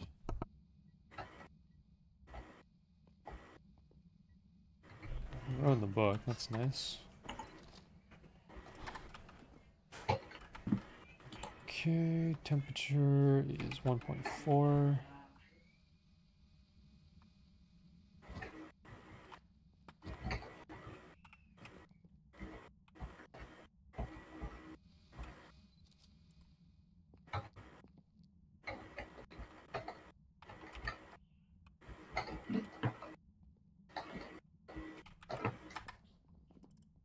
Say not freezing for now.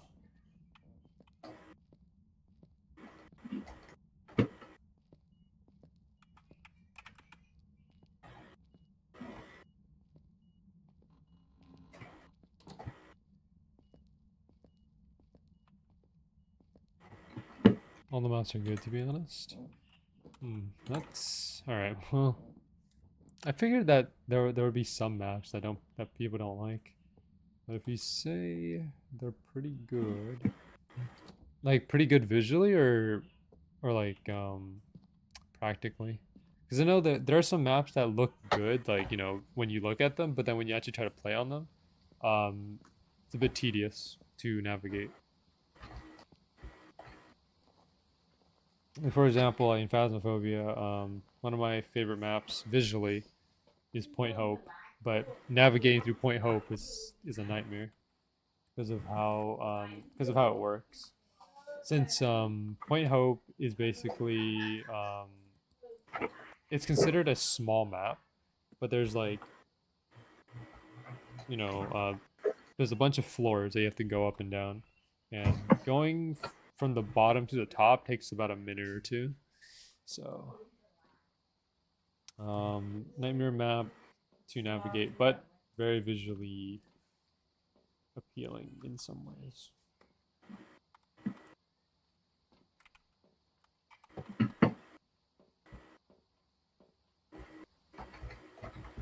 Good visually and practically? Okay. Well, that's good.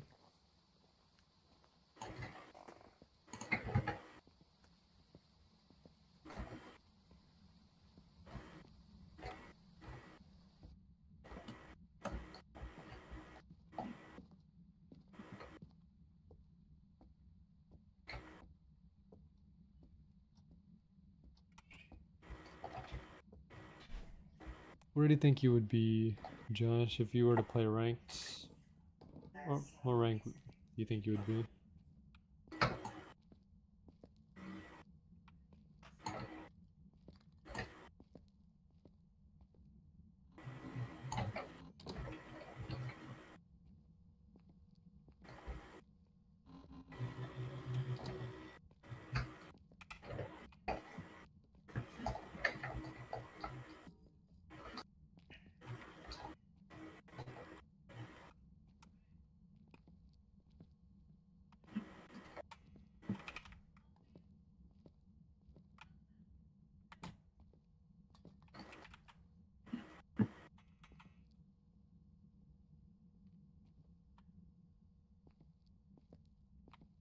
Hmm.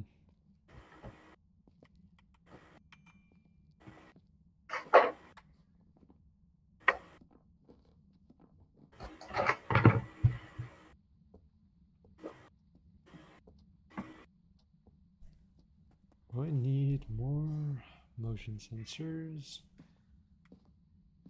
I don't have any idea where this is.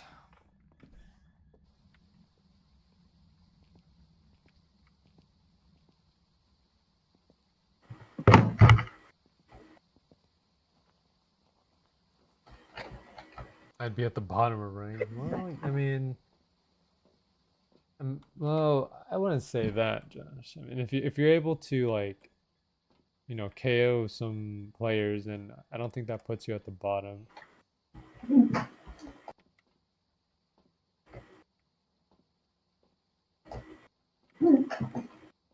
See, more motions.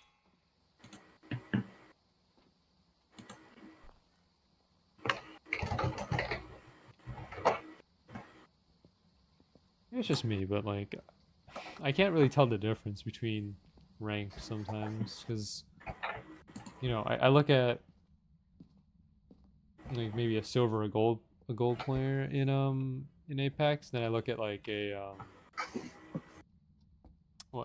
platinum, and then you know looking at a an Apex Predator, and their gameplay just kind of looks the same to me. Like they're all doing the same thing. It's hard to tell. Really.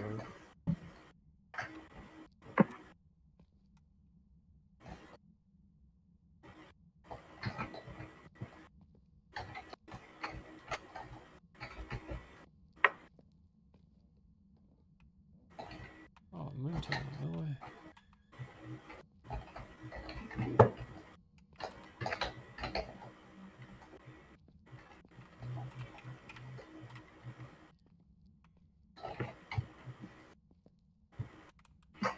Ghost fighting.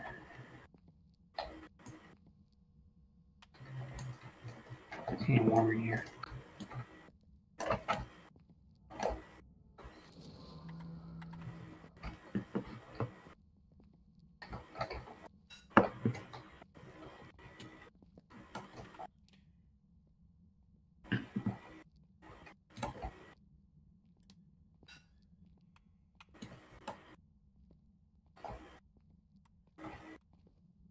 I'm gonna move here.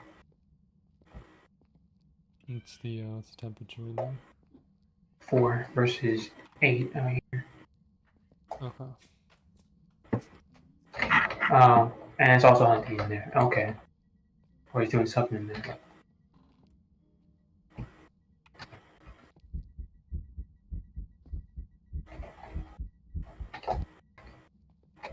Wall. Okay, so it was going kind of crazy.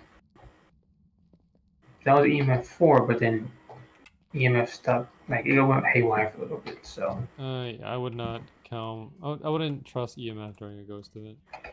It's not going to be accurate. I'm gonna cross it off.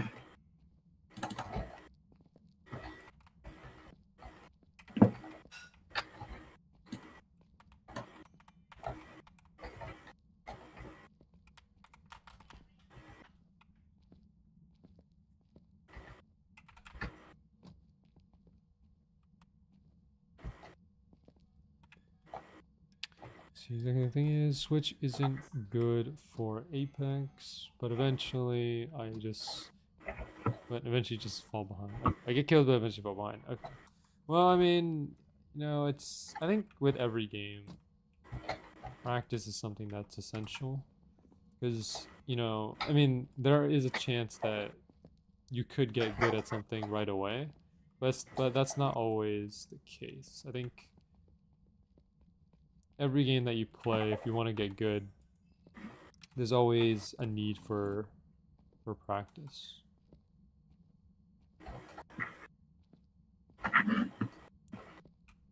But of course, you know, it really just depends on how dedicated you are to getting better. Because there's kind of, for me, there's like two ways to go about it. It's kind of like getting better casually and getting better like professionally. Where, you know, if you're trying to do it professionally, then like coaching is definitely a good option. But if you're trying to just get better casually, then you can just kind of look at maybe YouTube videos or just do some self-training. But yeah, it just depends a lot on how you feel about the game, like whether or not you want to actually go pro in it.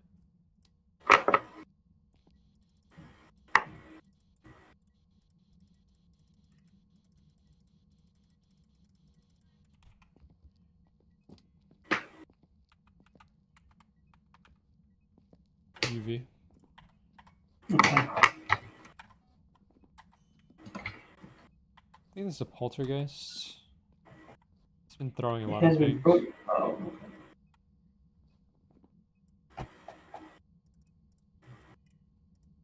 Poltergeist has to respond to Spirit Box, though. It hasn't been doing that.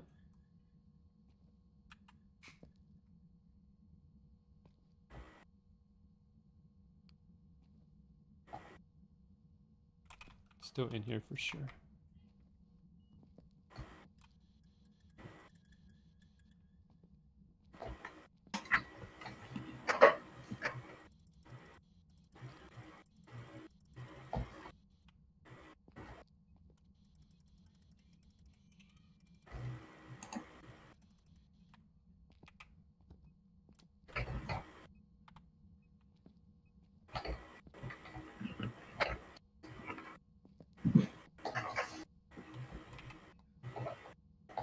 To be real, my vision is horrible too, so I'm never gonna try getting far in any game where aiming is necessary.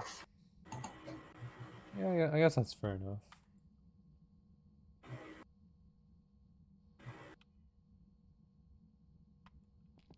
No need to push yourself too hard.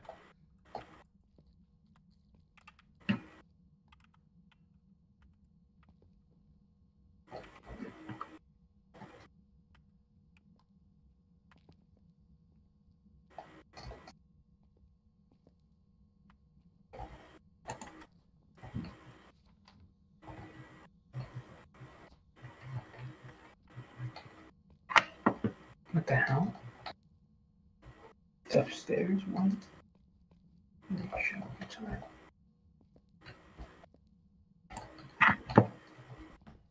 Never mind. Decent peroxide rank since most of the combat doesn't require any aiming. Yeah, I think like peroxide. I think things like deep oak and peroxide just require a lot of, I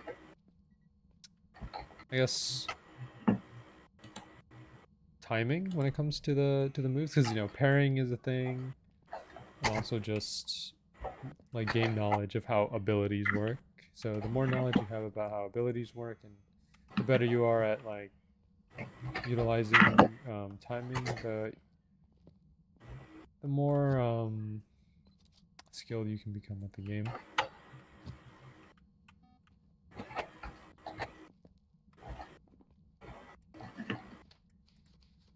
Take a picture of the ghost book. This one. Kind of too late, man. Oh wait, never mind. Where is it? Right here. Where's the camera?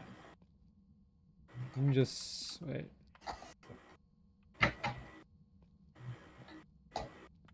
It's fine, I got it. Okay, that's good. Let's do that. Poltergeist or a Myling? Myling should be EMF 5. Poltergeist should walk through, or not, no, Poltergeist should be Spirit Box.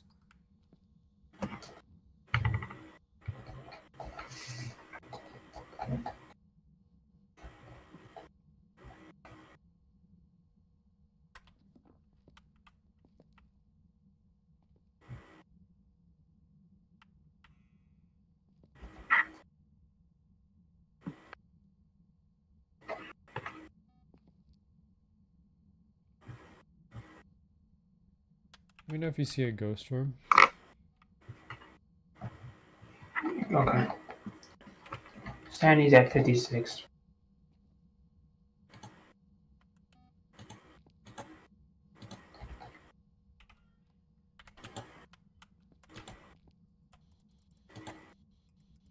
No. Let's see if they...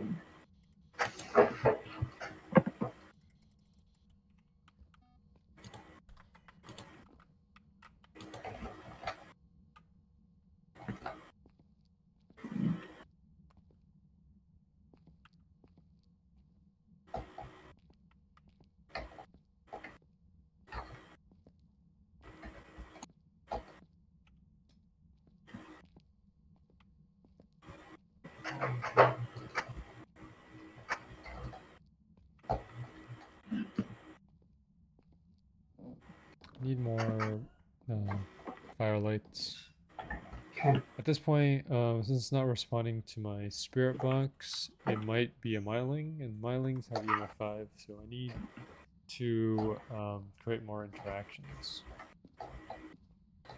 Just see if it does trigger EMF 5. Alright, I'm coming down with it.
It's high, let's go. Alright. That's good. Still room for 3 photos.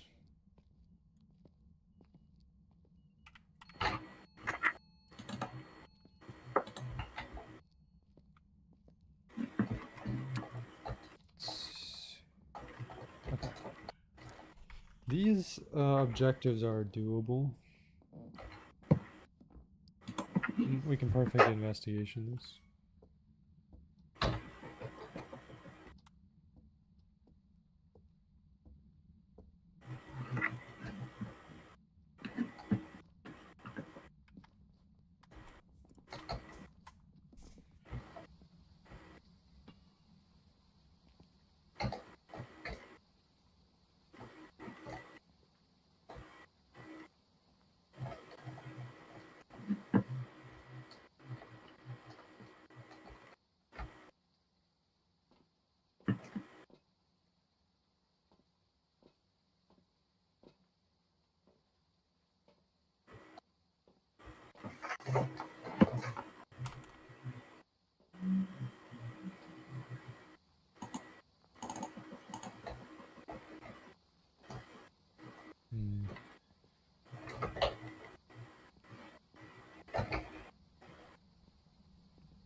Got the bone.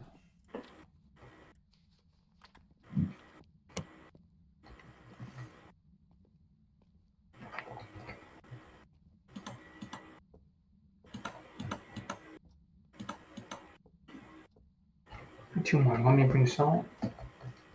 I could just light up the firelights. You already have plenty of them down there.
Alright.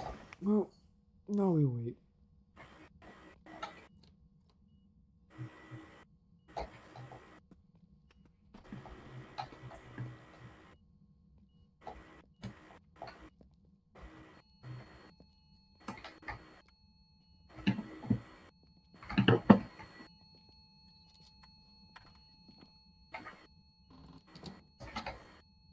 that you?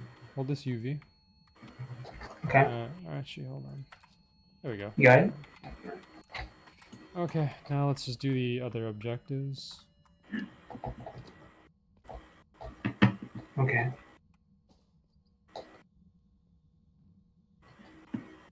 What are the other objectives? Below 25 or 25 sanity and prevent with crucifix. Okay.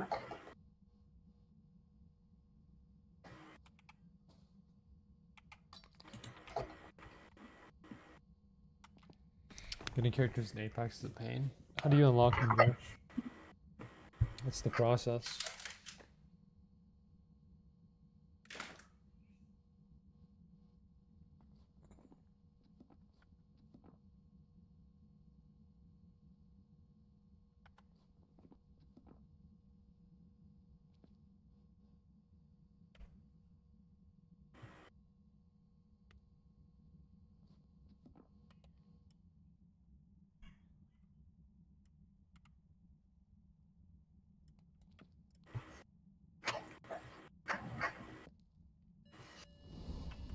Crucifix is burned. How's sanity looking? I didn't check. Let me go outside and check them. I have one more charge on my crucifix.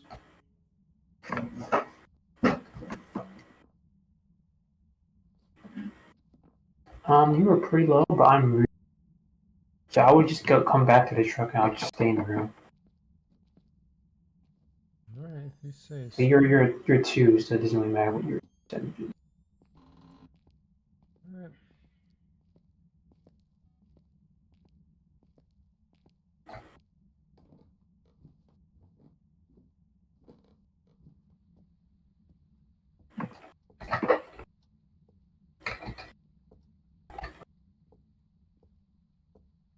You have a smudge with you? Yeah, I do. Okay. Okay. Is there a crucifix in there, or? There's two. One of them already burned, so you have 3 charges remaining. Whatever. I'll just stay here.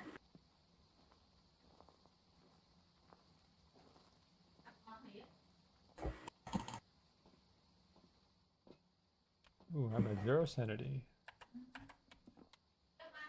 Alright. I'll let you know when it gets to 25. Let's see, there's 3 characters I think you'd probably play. Which ones are those, Josh?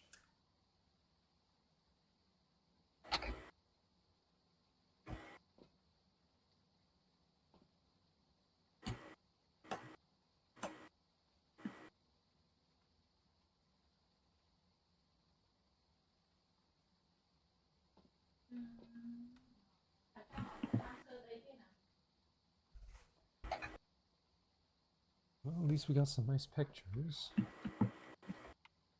There is no place to hide here.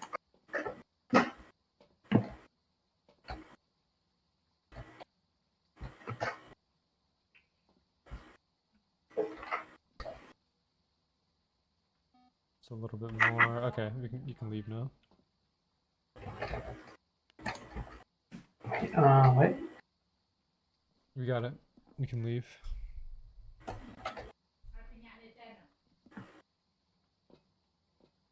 Alright, just,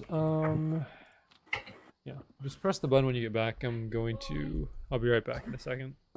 Okay.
Alright, we are back.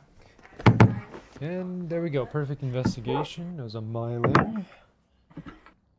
$25 for each of the objectives, plus 248 for the Blood Moon totems. Nice. Alright, let's move on to Point Hope. Ah, dang.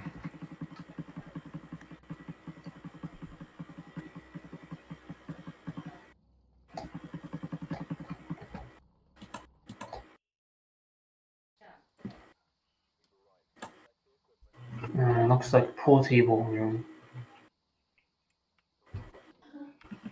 Okay. It's the game room. Okay. Thermo. Spirit. Night vision. Smudge stick. Ooh.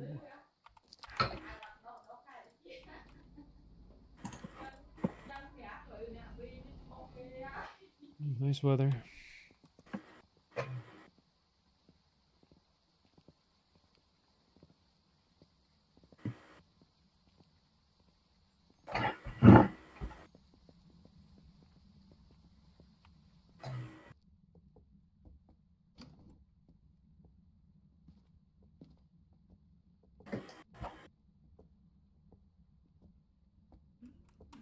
There's a totem next to the stairs. See it.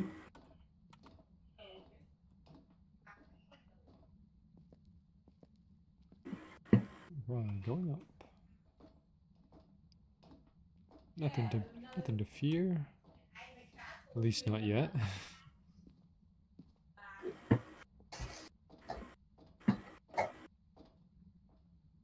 we go, fuse box. Oh, another totem here too. Okay, power is on.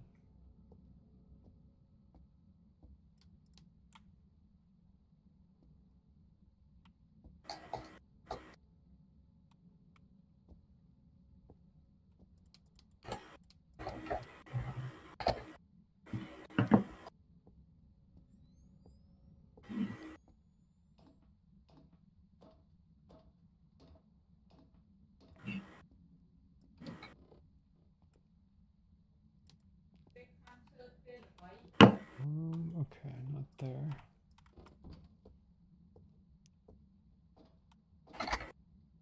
Bonus is you can travel quickly for like recon, probably crypto or Valk, since crypto, while having no mobility, has a tactile you'd like, and Valk has flight. Third, I forgot. Okay. Well, I mean, if you say, I feel like your intuition would be correct. I think you know me quite well, Josh.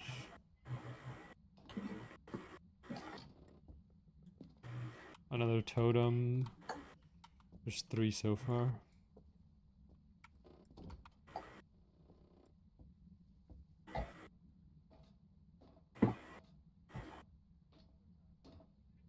Okay, well, it's at the location as last time. Yeah, same location. Why do you like this map, man? I mean, I like the map. There we go. I like the map visually. Practically, it's not that great.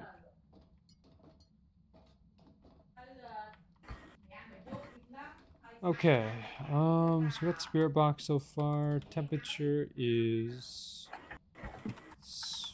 cold, but not freezing. All right, good things to keep in mind.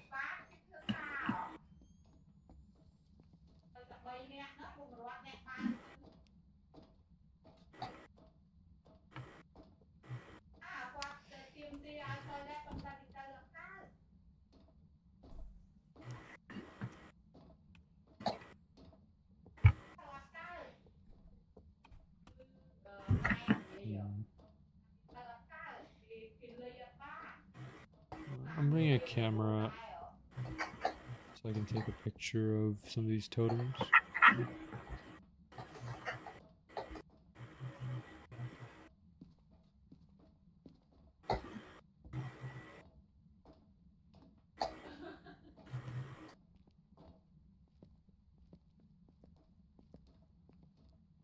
The thing is, I'm thinking of 3 different types of characters. And not just purely mobility. Yeah, let's think.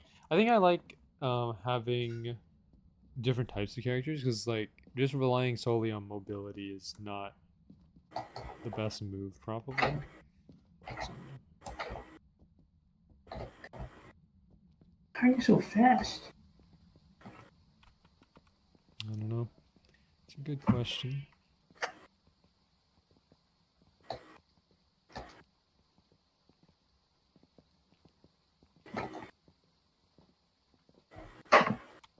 All right, camera. Let's put dots in there as well.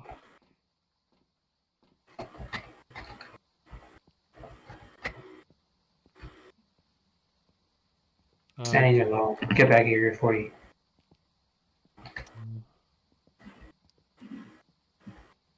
Do we take any crucifixes? Yeah, 1.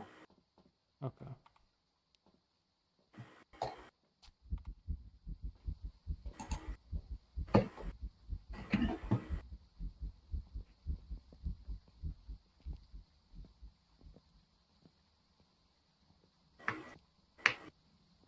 All right. Time to go back. All right, we'll do Point Hope and then we'll rerun Edgefield since you weren't there for it, and then we'll probably end after that. Did you want to take a picture of this? No, you're right. Yeah. No. 3-star photo.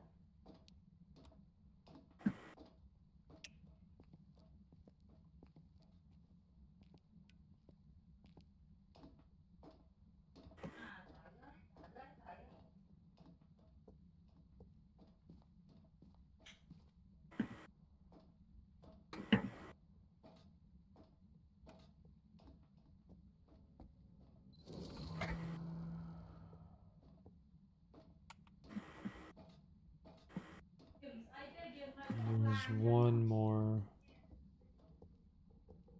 I think in this room.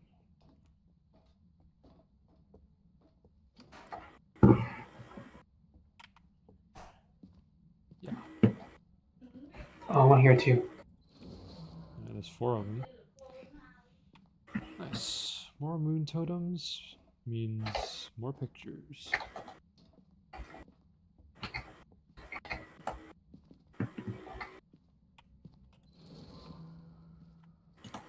Nice. Right, back to investigating. Oh. Steam went off.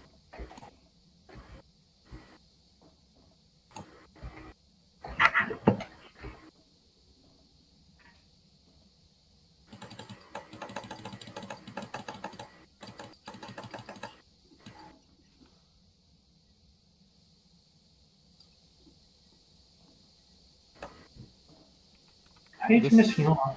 This counts as a picture. Oh, it does. Okay, nice.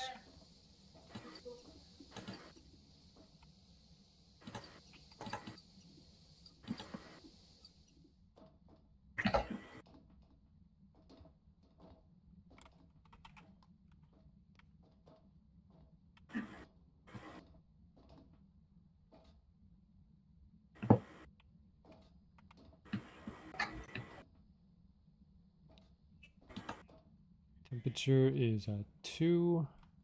I feel like if it was freezing, it would have froze by now, so I'm gonna mark it off. All right. Let me check for orbs here. I'm gonna turn off the light very quick.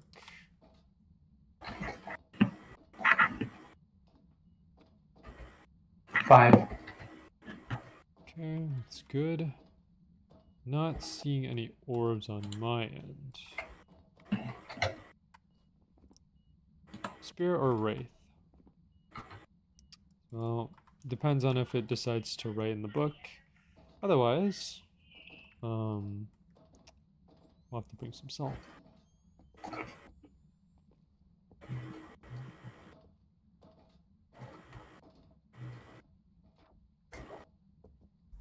Apex bought duos back recently. Oh wait, are duos not a normal thing in Apex? I know trios are the most common ones.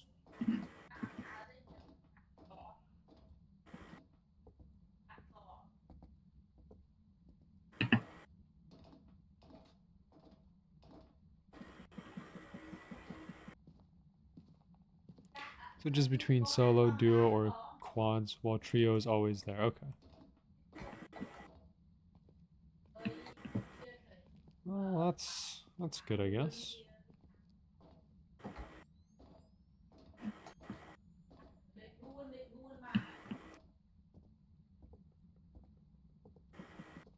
Oh.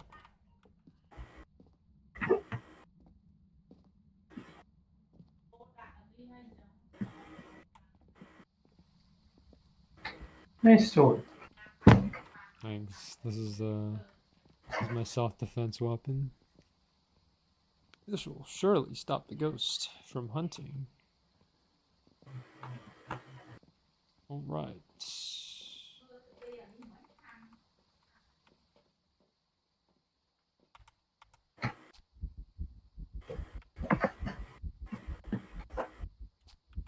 All right. Time for salt.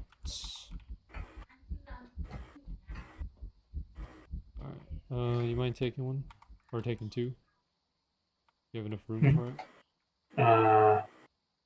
I mean, I kind of want to bring all my defensive stuff. Okay, that's fine. I'll drop my smudge. You're gonna have to smudge. Well, I'm bringing crucifix too, so. Okay. But be ready to smudge. Okay.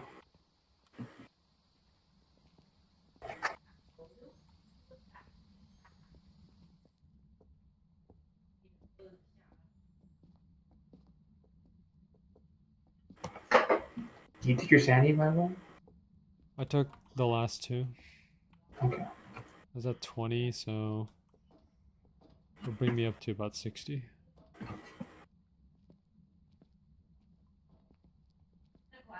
Alright, well, we only have one chance to test this.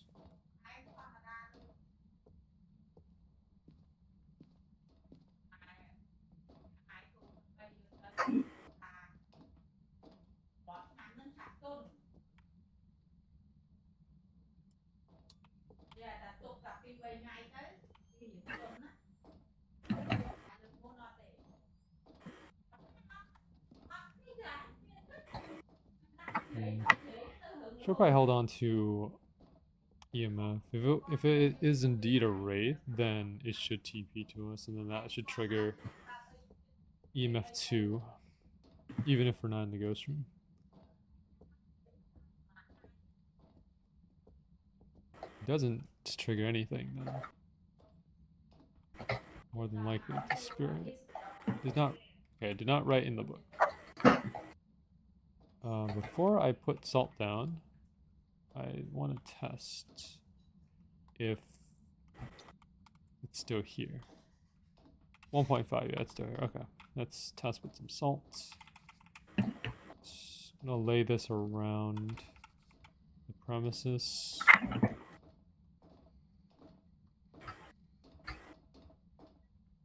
And then the book, we'll put right here.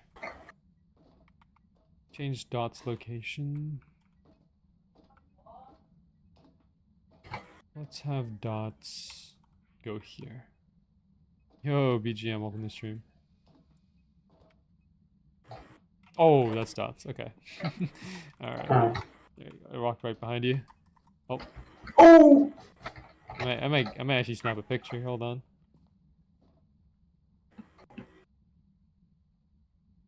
Where's the crucifix, by the way? It's here. Okay. And here. Alright.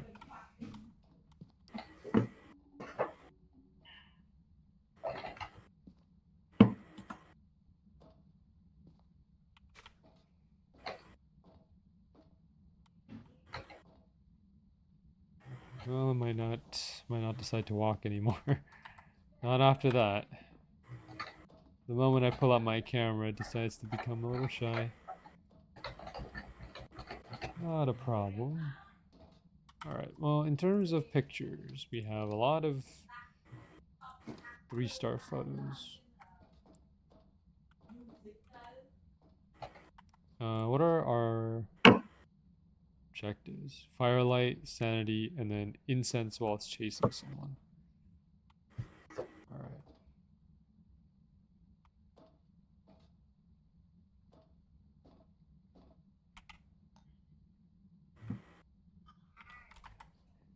You want me to get Firelight? It's fine. I think we're good. Are we going home? Yeah.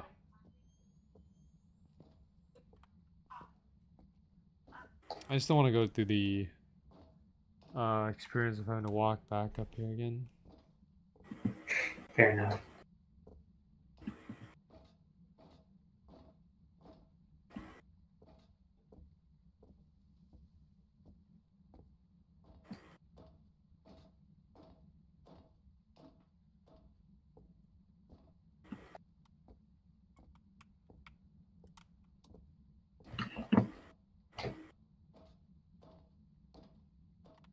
Oh, you want to do the sanity thing? Okay. Well, we're not gonna get there, but I mean, I just don't want to waste our electricity, you know. Just save them a couple dollars. Okay, fair enough. So I went to Walmart to get more batteries to continue my Apex addiction. Well, I don't think it's a problem, Josh, unless you're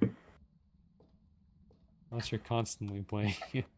I mean, I can't really, you know, I don't really have a say since I'm pretty much always gaming, so you do you.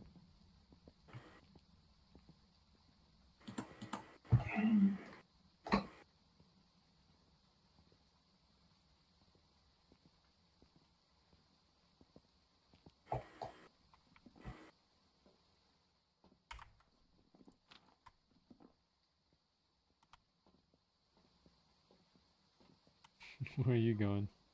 I thought there was more stuff over there. It's just an empty lot. I feel like getting 3 times speed in anime defenders, but at the same time, it's kind of not needed. Well, you know, I'd like to think anything that's quality of life is necessary in some sense.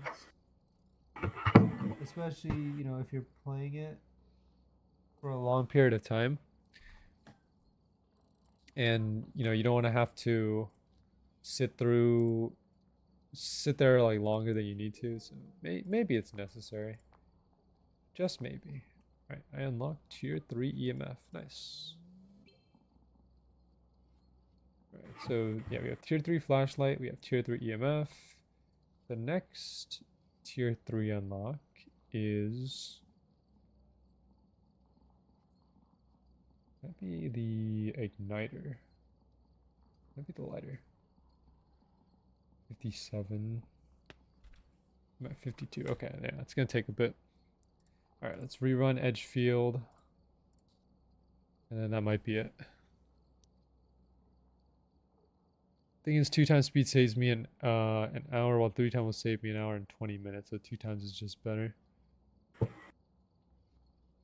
Alright. I guess the math checks out.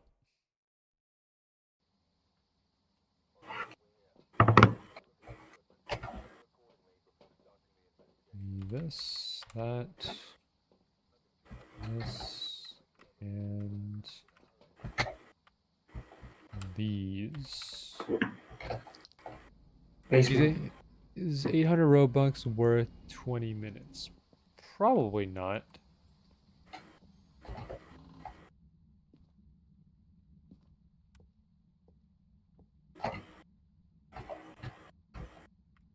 $800 Robux is how much? Well, 400 Robux is $5. 800 Robux is $10. 20 minutes. Right?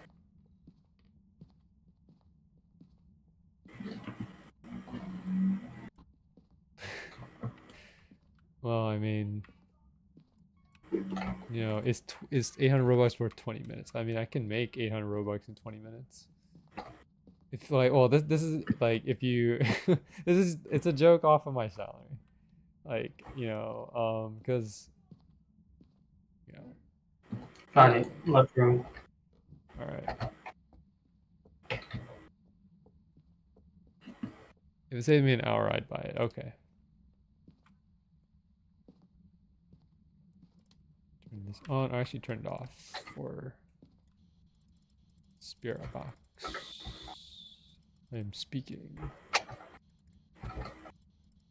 Okay, well, nope. No Spirit Box. Temperature here is 8.4. All right, well, we'll come back to this. Am I got it wrong? Yeah. All right. Yeah, it's 4 over here. 3.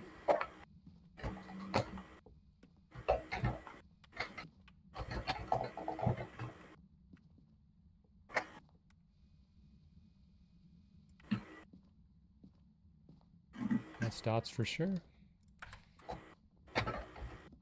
Writing in the book. Dots plus writing. Imagine we get Spirit Box here too. That would be quite good, but does not respond to my Spirit Box even when I'm on top of it, so I'm going to mark it off. Could be Ghost Orb. You have a camera with you? No. Okay, I'll bring one. Got a motion sensor and a camera. I'll grab a secondary dots as well, even though there's no reason to.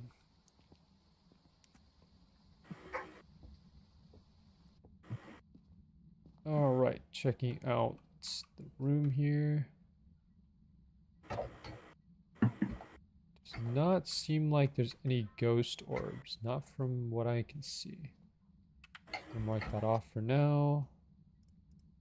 Okay, well, it's either a Diogen or a Thay.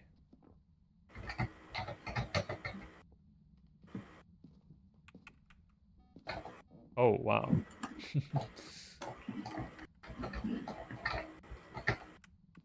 Turn off the light too. Can you read it? No UVs. It can't be UV anyways.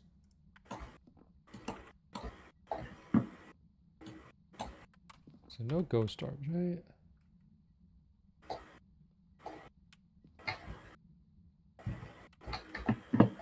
Yeah, no ghost orbs. That also eliminates Mimic from the table. Diogen or Thay. Alright, well the easiest way to get a Diogen would be to use Spirit Box and see if it breathes into my Spirit Box. Seeing as it's not breathing into my Spirit Box, it is probably a Thay. But a Thay must have ghost orbs.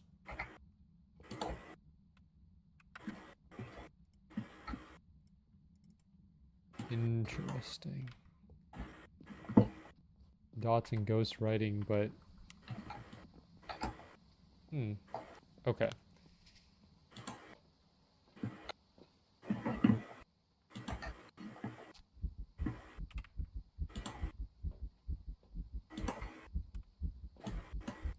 Oh, there is an orb. Okay, it's a Thay.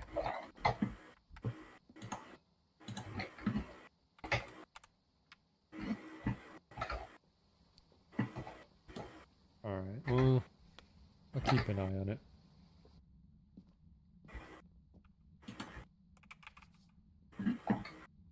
Proceeds to step on my salt immediately. Yes. Thank you so much for doing that.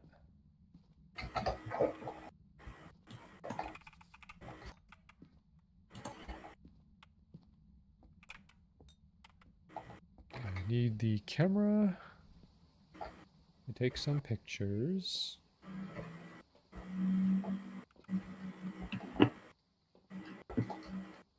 Camera and then camera and let's take a smudge with us. This is a they after all, so can't be too careful.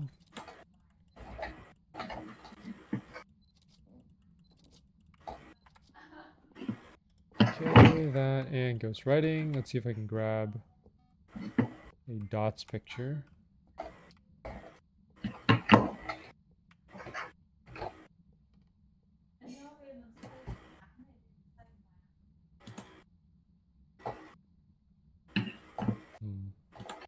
It's still cold in here.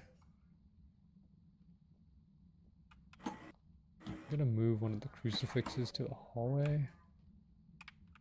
Leave this crucifix right here. This will cover the entire room.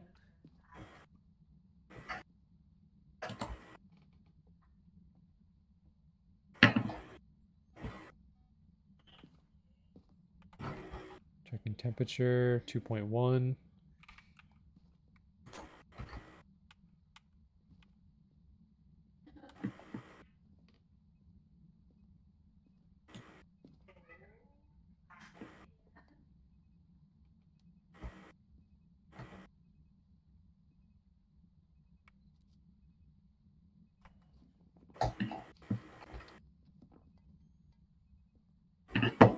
Okay, I'm gonna wander a bit.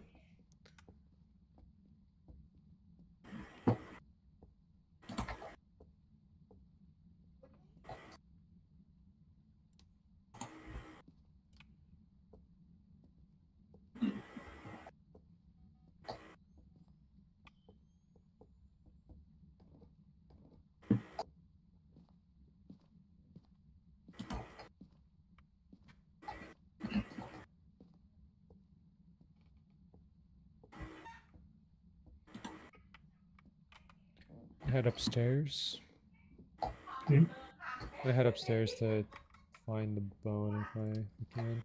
Bone or moon totem? I got all the moon totems, but I still can't find a bone. So. Okay, that's fine.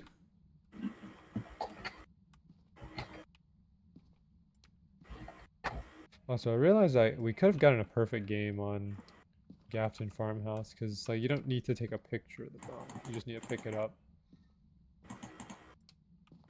Well, you didn't. I kind of blanked, so it slipped my mind.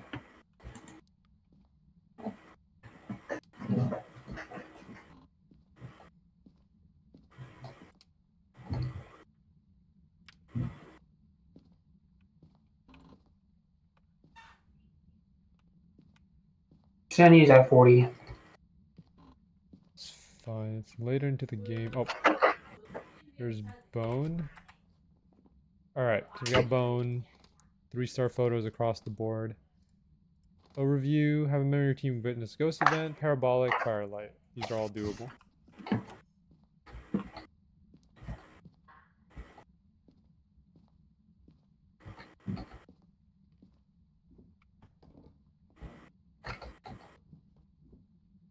Is it still here though? It is, yeah, it's definitely still there. Right, I will grab parabolic. Name, Jane Everly.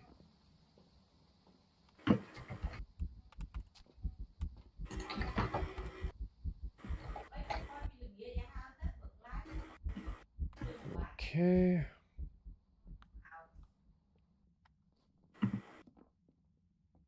Not gonna be on parabolic yet.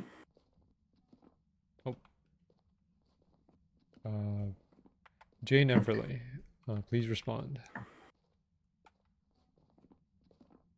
Oh, well, blew out the light. Jane Everly. Nice. Okay, we got parabolic. Nice. Okay. Witness a ghost event. That's the last one.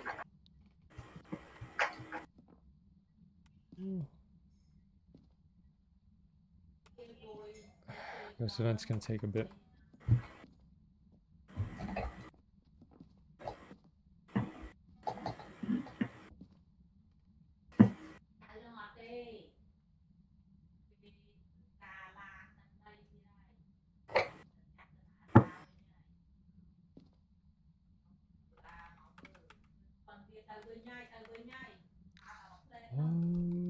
All right.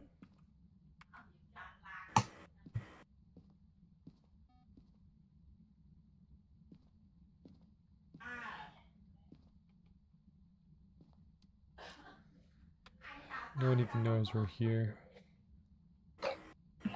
All these houses doing their own thing. They're probably sleeping. Yeah. It is like, I'm assuming this is midnight or sometime in like 1 a.m., 2 a.m., very early morning. All right, still 1.4, still here. Oh wait, actually, I could just say the name. Maybe that'll make it do a ghost event. Jane Everly. Jane Everly, please respond. Jane Everly.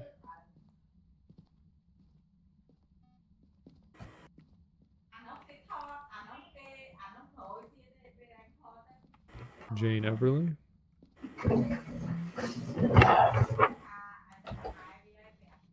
I'm watching TV. Where are you? That was me. Jane Everly.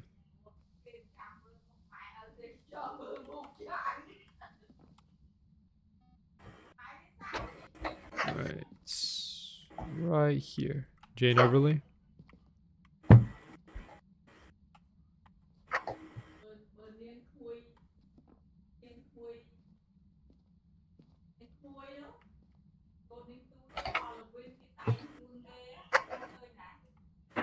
Jane Everly.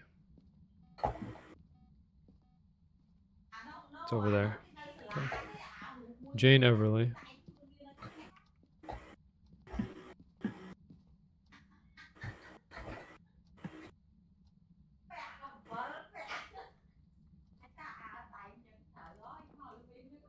Jane Everly, please respond.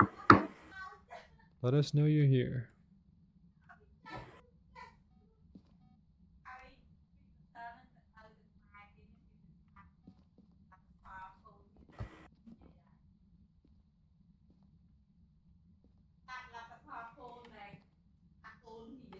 Jane Everly, please let us know your presence. Seems like it's pretty shy. Could be a hybrid of a Thay and a Shade. That would be interesting though if Phasmaphobia has hybrids.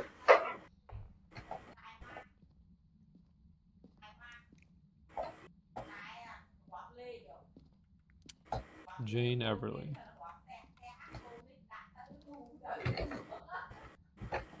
Oh. Jane Everly.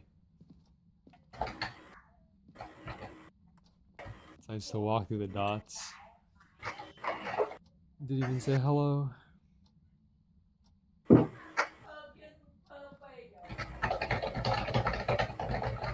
Jane Everly. Please respond.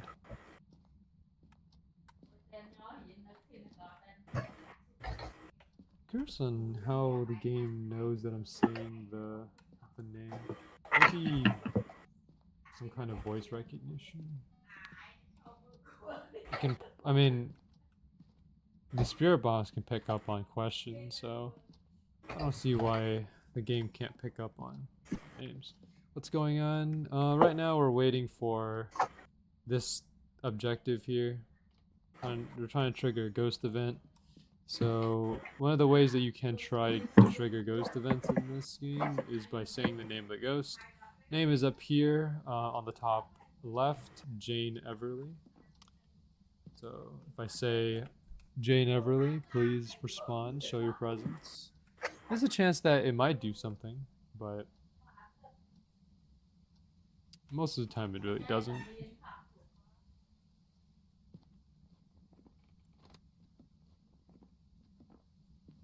Jane Everly.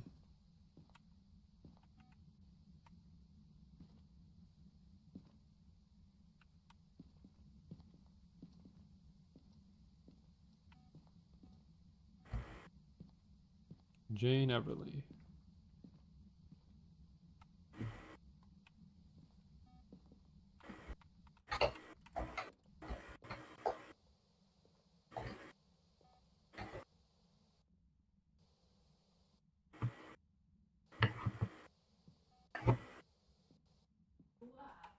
Jane Everly.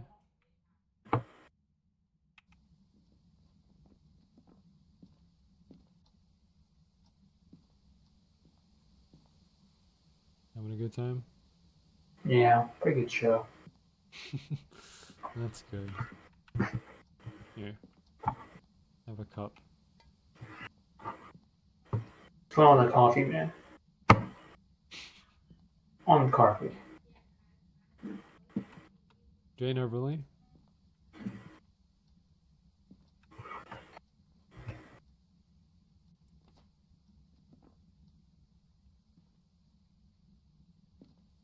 Jane Everly.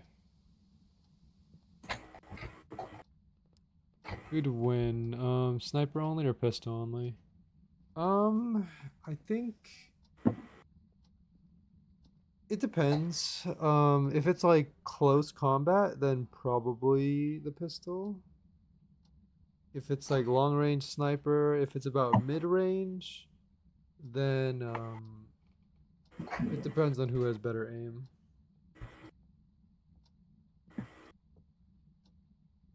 Well, you mean in like a real life situation? Or like...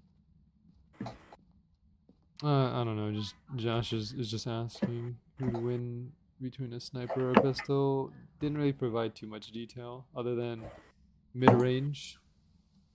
Well, pistol, easily. Well, what is mid range? Let's say. Mm,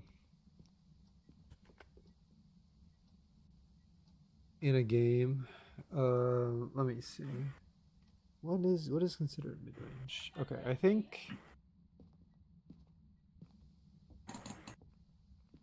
I would say from the door here to the other side, to that last room down there. That's probably where mid range is would be. From the door? From where I'm standing, the door all the way down to that room. That's probably mid range. Oh, sniper. I would say for me it depends because for the sniper it'll take some time to like line up the shot because I mean like at close range you can point blank the snipe shot if you wanted to. Pistol because the pistol is a lot lighter, so you'll be able to get it up a lot faster and shoot. Sniper is a bit heavier, so it'll take some time to actually line it up. It depends on also if the person with the pistol is charging in. Um, and the thing also is that sniper rifles, specifically, you'll need to um, refresh them. There's another word for it that starts with a C. I'm not going to say it on stream, but you need to refresh the sniper whenever you shoot it. So that'll also take away from the from the advantage. Like the thing that has the sniper winning is if you hit the shot and the accuracy, because snipers tend to be pretty accurate. So if you hit the shot, get a headshot, you can win. Pistol has a little bit less accuracy because you don't have a scope on a pistol. But if you get closer, you'll be able to hit it. You'll be able to hit the shots pretty easily. So like there's a lot of factors going into it. So based on the I guess just if we're going mid range with no one moving, like the pistol person does not come charging in, I would say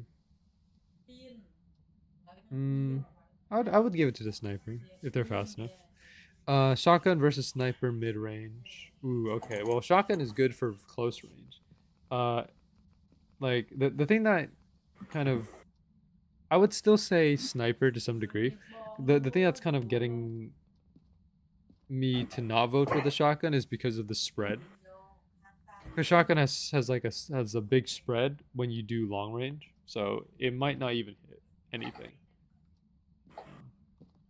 In the games, sniper always wins. It depends. Like I mean, sniper is good, but only if you can hit your shot. Because you miss your shot, you gotta refresh, and then you have to line it up again.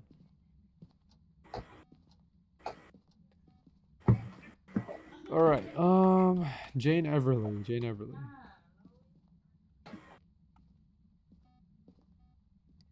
All right. Well, I said his name and it started to move. That's great. But moving is not the same as a ghost event.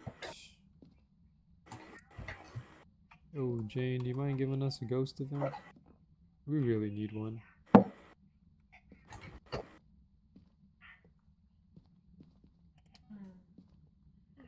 Turning off the lights then to make this more appealing. Set the mood a bit. Jane Everly.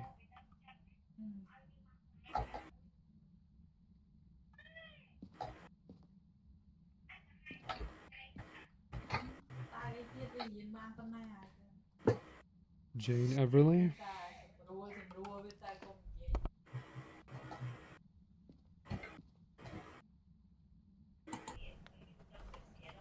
Nice. Jane Everly, please. Please, I need a ghost event. I just want to get out of here. I just want to go home.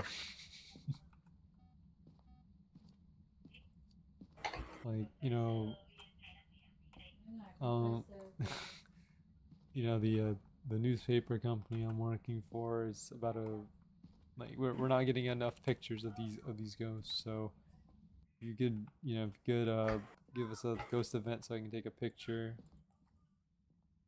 That would be great. We need the inside scoop. We need the scoops.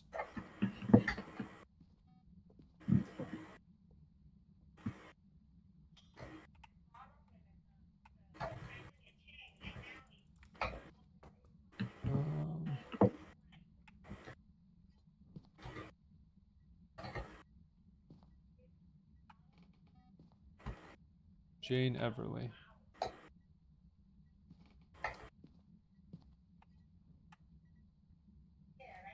Okay, EMF's going off.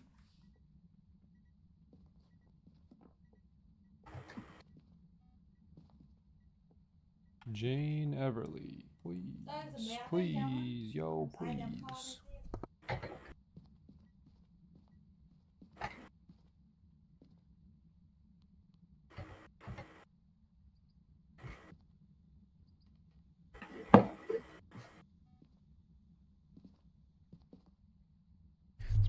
This might be a hybrid between a shade, a Thay, a shade, and a Goria.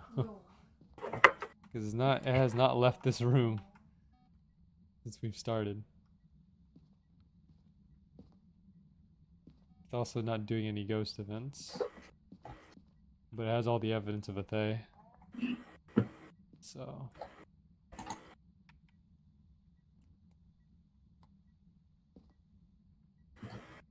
Jane Everly.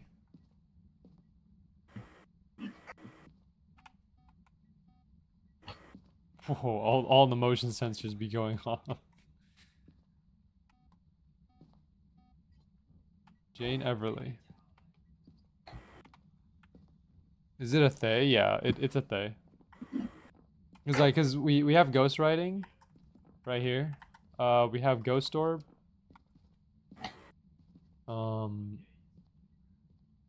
Somewhere in here. Like it was on the camera before when I went back to the truck. And then we also had dots when it was running through the dots. So it's definitely a Thay. It's just not doing anything.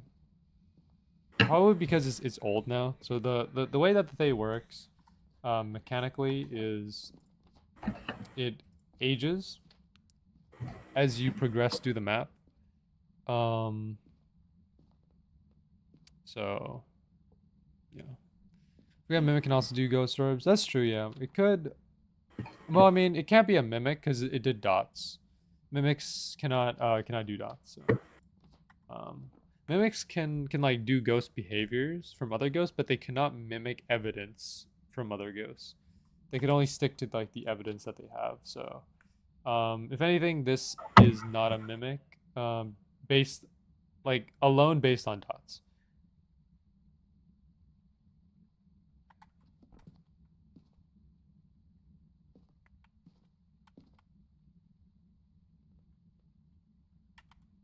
But yeah, typically, I would check for mimic. If it does like any of these three, spirit box, ultraviolet, so any combination of this plus the orbs, I would check for mimic. So for example, like if it's Onryo, I would probably check for mimic. If it's Hantu as well, like these two, I would definitely check for mimic. But because it went through dots, that kind of eliminates it. I bought some random batteries. Have no idea if they'll last long. I don't know if that's random batteries. I don't know if I like that statement because, you know, batteries have a way of rotting. I remember like there was a device that I had for a long time and I didn't change the batteries. And I remember one day I was like, man, I'm gonna use this device again because I haven't used it in a while. I opened it up and there's like a bunch of like powder, like a powder substance there because the battery started rotting away. So yeah, safe to say that batteries batteries are kind of iffy. Jane Everly.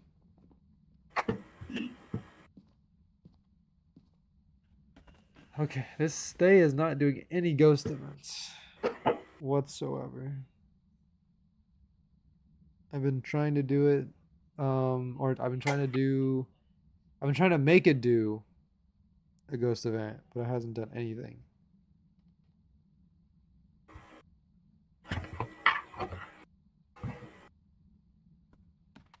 Is it even still here anymore? Okay, got tired of my yapping. Decided to move room. I think. Yeah, it's like 8 in here.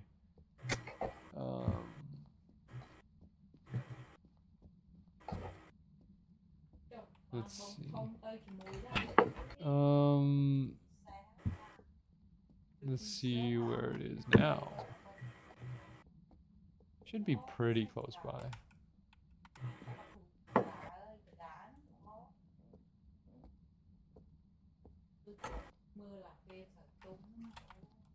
Okay, so it's not near the kitchen area. Nothing. It's over here. Found it. 10 degrees. In the upstairs area? Okay. We need to move a crucifix in there. The other one's over there in the hallway.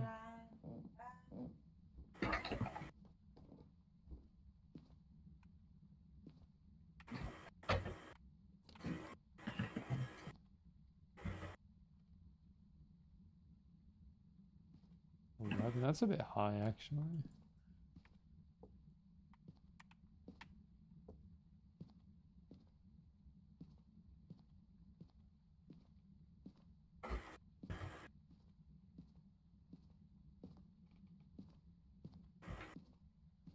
$25% off on Phasmaphobia? Yo.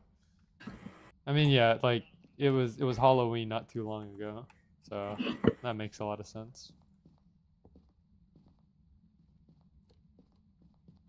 Hold on, it touched the door.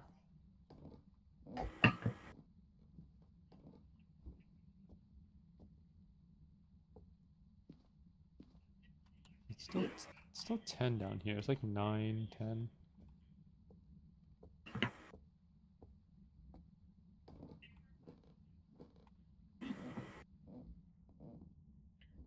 I just bought it. Nice. Yo, how much knowledge do you have in Phasmophobia, Nick? Because like based on what you were telling me about like mimics and like days, it seems like you know your way around the game.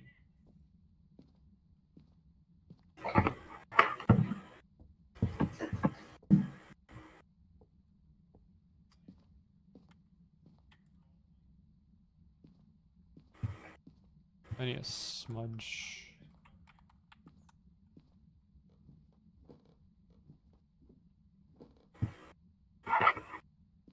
$14.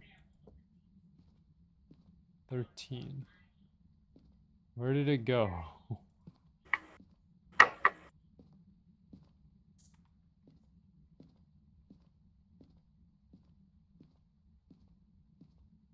$20.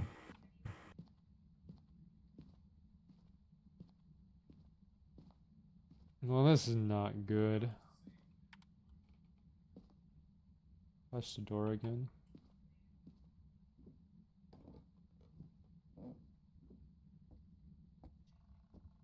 Not very much. Just the stuff that I've seen from another streamer after he edits and posts a video. Oh, okay. Well, Christ! Jesus Christ! Why is our enemy open? Ah! Oh, I'm dead. Huh. that's not a ghost event.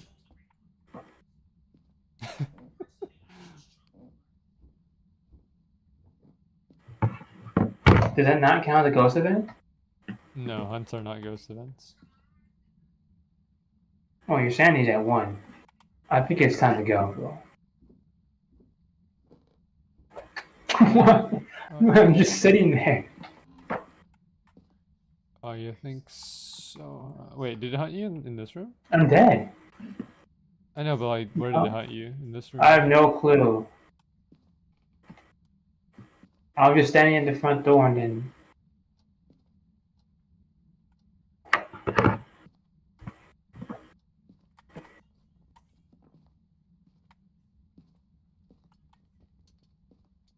Fine, whatever. Out of there. Man, we never got a ghost event, man. Some perfect game.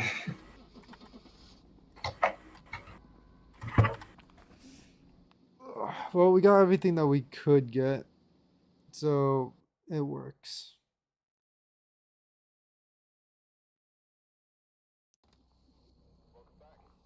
Oh, we got they anyways. All right. Do you know the YouTube name Impulse SV? He streams Phaz sometimes. I have not heard the only Phaz YouTube that I typically watch is like InSim. I've seen a lot of InSim's videos.